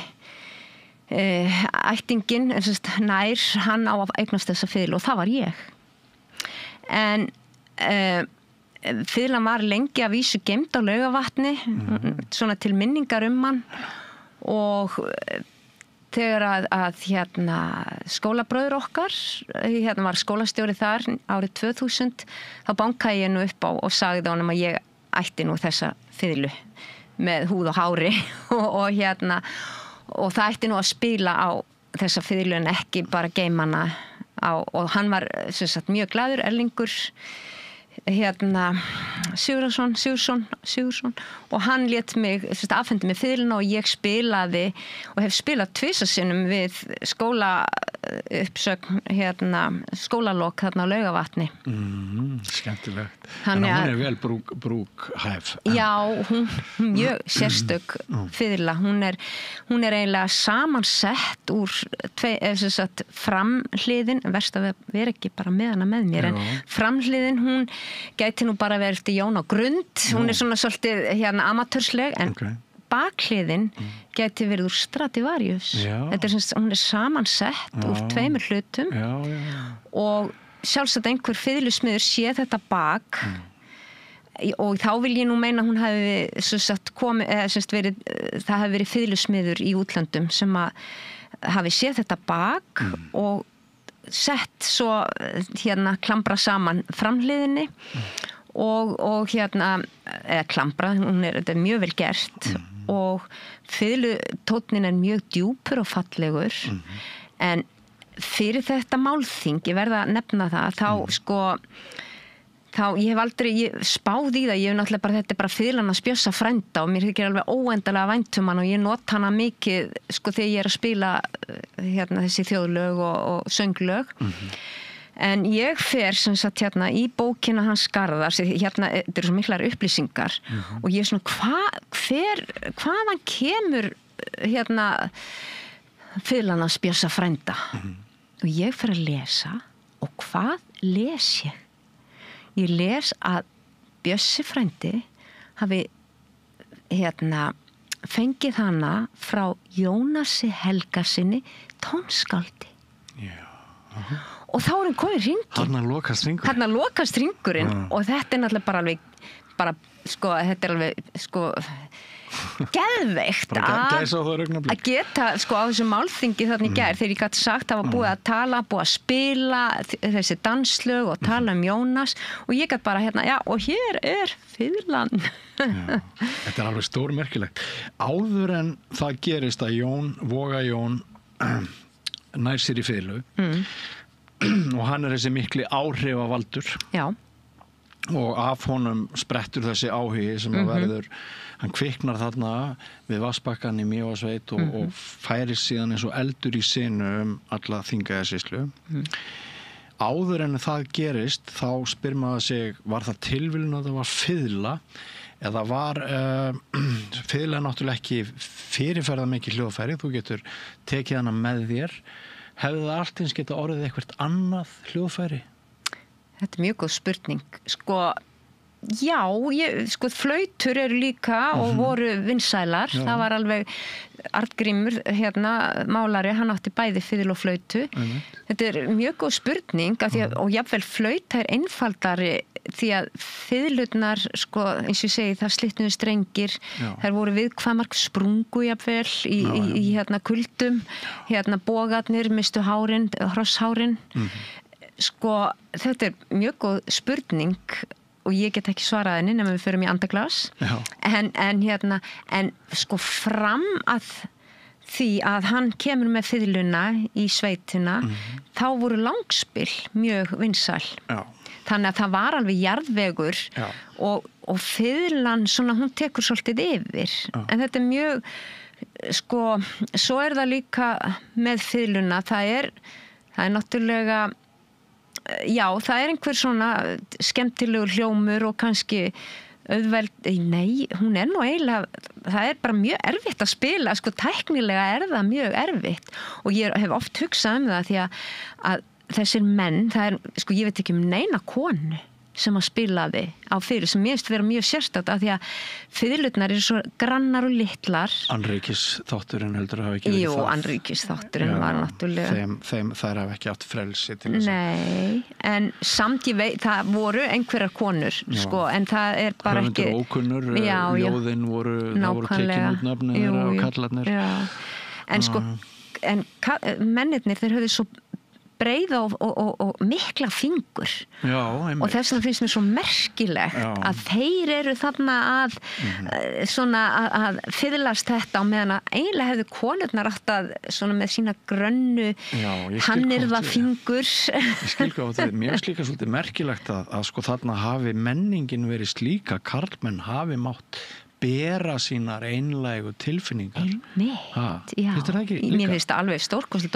Af því að þetta voru náttúrulega, ég ólst upp við þessi tröll sem þessi kallar voru oft, fornir í skapi, mjög illúðir á mörgum augnablikum, en ég man líka veislurnar þegar mannamótin eru, hvað sem það var fermingaveisla eða hvað það er. Og ég hef reynda lýst því í bókum sem ég hef skrifað.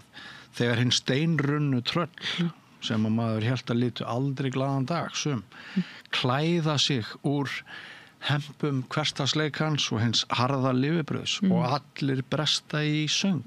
Með tár á hvarmi. Með tár á hvarmi í kringum organistan sem að því að ég get bætt því við þessa rannsóknir þínar og það sem þú ert að tala að ég segi nú ekki að það hafi verið píanó eða harmoníumorgel á hverju heimili í Mývatnssveit, en rosalega voru þau mörg. Ég held, Bjössi, ef þú fer í þína eigin rannsókn þarna sunnan við vatna, þá held ég að það finnist.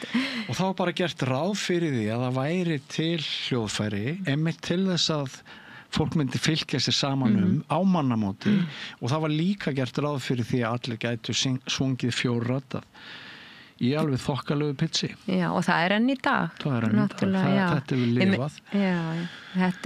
Þetta er merkileg arfleifð og eins og ég segi, ég finna að ég er bara svo þakklátt fyrir að hafa fengið að upplifa þetta og það er svolítið skemmtilegt að ég sagði frá því áðan að ég var svona ekkert að tala mikið þetta því mér fannst þetta bara vera svona mitt prívat og svo á ég eignast ég vinkonu Svövu Bernhardsdóttur sem var í Juilliard, kemur til Íslands og er að gera doktorsritgerð sína bara fiðlumenningu á Íslandi og við förum eitthvað að tala saman og ég segi, já ég á nú pappi á vin sem alltaf er að spila á fiðlu og hann heldur svona og vinur hans Páll, þeir eru allt og hún bara, hvað er þetta að segja? Og við fórum bara, keyrðum norður, hún var bara í einhverja nokkra daga, keyrðum norður og hún alltaf kemst í þennan rosalega fjársjóð og það var svo gaman að þegar ég sá hana eins og ég segi, hún bara var komin þannig í gullkistu og ég horfði á hana sem sagt, ég var búin að vera inn í þessu en að sjá hana upplifa þetta með gestsaugum ég var svo stolt að ég einhvern veginn, þá skildi ég þetta hvað þetta var stórt og svo þagnaði ég, svo fór hún og skrifaði æðislega ritgerð þetta allt saman, doktorsritgerð og ég fór út í lönd og eins og ég sagði á þenn og svo er það í gegnum mannin minn, útlendingin minn sem glögt er gests auga og það er svo mikilvægt að við hvað maður að segja, að við bregðum ljósi á uppruna okkar. Við erum auðvitað svo sein að þessu, ég meina Bach er að gera fallegustu, það eru í Evrópu þegar við erum ennþá bara í rímnasöngnum og langspilunum, þá er eitthvað allt annað að gerast í Evrópu en ég held samt að þetta er allt af sama meiði. Við bönnuðum Víkivaka á tímabilinu þegar hann tóktu að kynna samt. En ég held samt að fólk hafi gert það í laumi. Það, þú veist, þráin að músísera og hlusta og spila tónlist hefur alltaf verið sterk og rík í manneskjunni bara. Og mér finnst þessi berun tilfinningana, þessi tjáning að þetta hafi þótt í lagi þetta er nú harðbýlt að mörgu leyti. Mývatnssveit er í tæplega 300 metra hæð og mér finnst þetta mjög áhugavert í því ljósi að það hafi verið samfélagslega viðurkennt að þú hefðir ekki bara náttúrufegurðina sem er í fjöllunum og því öllu vatninu í kring heldur og kannski var samband á milli náttúrufegurðarinnar og þeirra rómantíkur sem að kviknar þarna í tengslu við fiðluútbreiðsluna, fiðluleiksútbreiðsluna. Það er eitthvað sem að við, og ég held að sé eitthvað kannski sem ekki er hægt að tæpa með orðum á. Þetta er eitthvað sem að er bara hjartansmál og það er tónlistin sem er svo stórkostlega. Hún segir, hún tekur við þegar að orðunum, þegar að við höfum ekki orð yfir, þá tekur tónlistin við. Svo borðum við silung í öll mál og með silungnum færðu einhver bestu efni fyrir heilabúið sem til eru, omega-fitusýrurnar og kannski urðu þau bara svona smá geimverur, kannski aðeins öðruvísi heldur en annað fólk. En gleymið ekki að þetta, á sílungsáttin, en við mögum ekki gleyma heldur að þetta voru reykdælir og tjörnesingar og húsvíkingar og bárðar. En þetta, það er eins og Laxá, þetta er bara eins og Laxáin, hún byrjar í Mývatnssveit og svo fer hún í gegnum þarna, allar sveitirnar. Þetta er, það er eitthvað, þetta er einhver leyndardómur en þetta er svo, þetta er allt eitthvað svo fallegt og já, romantískt segir þú, mér finnst þetta bara svo mikil, mér finnst þetta svona að vera svo mikil kjarni. Já. Kjarni að eins og þú segir, ég segi nú ekki forfeður mín að hafa verið tröll, kannski voru það þarna svinna með vatn en þarna úr heiðinni voru þeir mýkri. Já. Og þeir voru ekki einsleitir þessi kallar. Nei, þeir voru ekki einsleitir. Nei, en þeir áttu og tónlistin sameinaði og sameinar og ég held að það muni vera tónlistin sem muni bjarga heiminum. Ég sammála og það þetta sko að geta lagt niður hérna hörðu brynju og tekið sér eitt andartak til þess að vera algjörlega þú sjálf, hvort sem þú ert að syngja eða hvað þú ert að gera, bara ferð inn í tónlistina og gleymist það á stund. Það náttúrulega felst í þessu opaslega svona einlæg samfélagsjátning og það fátt sem að kemur í staðin fyrir sko þessar sterkustu minningar sem ég á af þessu annars oft þungbrýnda fólki sem að sliga áhyggjum og harðri lífsbaráttu að sjá alla bresta í söng í kringum organistan og við vorum náttúrulega, höfum verið heppin eins og með Séra Örn og Jón Árna og fólk sem að passaði rosalega vel inn í þessa tónlistarmenningu sveitarinnar eins og Séra Örn sem kemur þarna utan og hann kendi mér til dæmis píanóið og ég stundum leiðréttur af dóttur minni sem spilar á píanó. Pabbi, hvers konar fingrasetning, þetta kolvitlaus fingrasetning þegar ég spila eitthvað, ég sé bara eins og gömlu karlarnir með feilundar sem þú ert að lýsa. Nei, þetta bara mín fingrasetning. Einmitt, og það nefnilega, sko, þarna verðum við skilja á milli, að gera þetta að einmitt, gera þetta þínu. Já. Hvað rétt, hvað rangt? Átti ég að leiðrétta Garðar þarna? Þú áttir ekki að gera það. Nei. Þú komst að vera réttu niðurstöðu.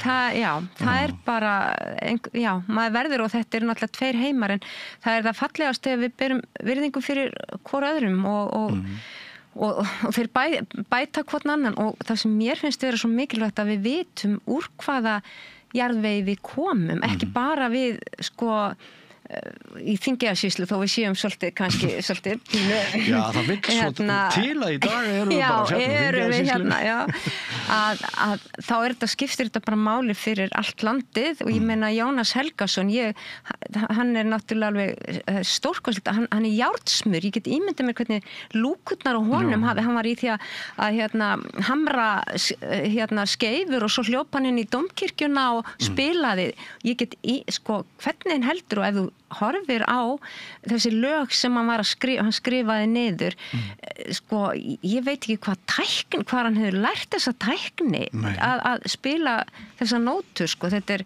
líka alveg bara undravert sko og það, já þetta er, ég væri alveg til að fara í svona tímavél og fara aðeins aftur og bak í tíman, en ég á samt mína tímavél inn í mér og setjast með þessum gömlum mönnum sem mér fannst nefnilega sem svo stórkostlegt þegar við vorum byrjað að spila saman þá var ég ekki að spá í það hvort þeir væri gamlir eða eitthvað, við vorum bara félagar eða vinir að spila saman og það var svo gaman augnaráðið, fylgjast með hvað gera hann núna, gera hann trillu, gera hann snúning, gera hann bara, og teika öll þessi lög sem að ég var náttúrulega að læra svo hétuðu öll svo skemmtilegu nöfnum geltir, snúður sextúr veist,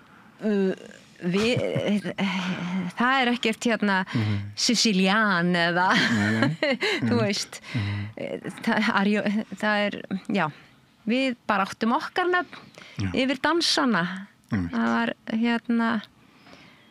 þetta svo merkilegt og svo þakkarvert og þessi bók ég er svo þakklátt honum Garðari að hafa og Páli að hafa safnað þessum gögnum og það sem mig langar eiginlega bara mest núna er að fara í fótspor þeirra eða Garðars og finna þessa gömlu fiðlur sem ennþá eru margar undir rúmum eða inn í skápum eða hvað veit ég í kössum og engin veit. Brýna bara áhorfendur og hlustendur samstöðurinnar til þess að hefja smá leit á heimilum sem að þessar fylgur getur leynst. Og koma þeim sko undir hend, bara hafa samband við mig. Ég get komið þeim áfram til, til fylgsmiðs.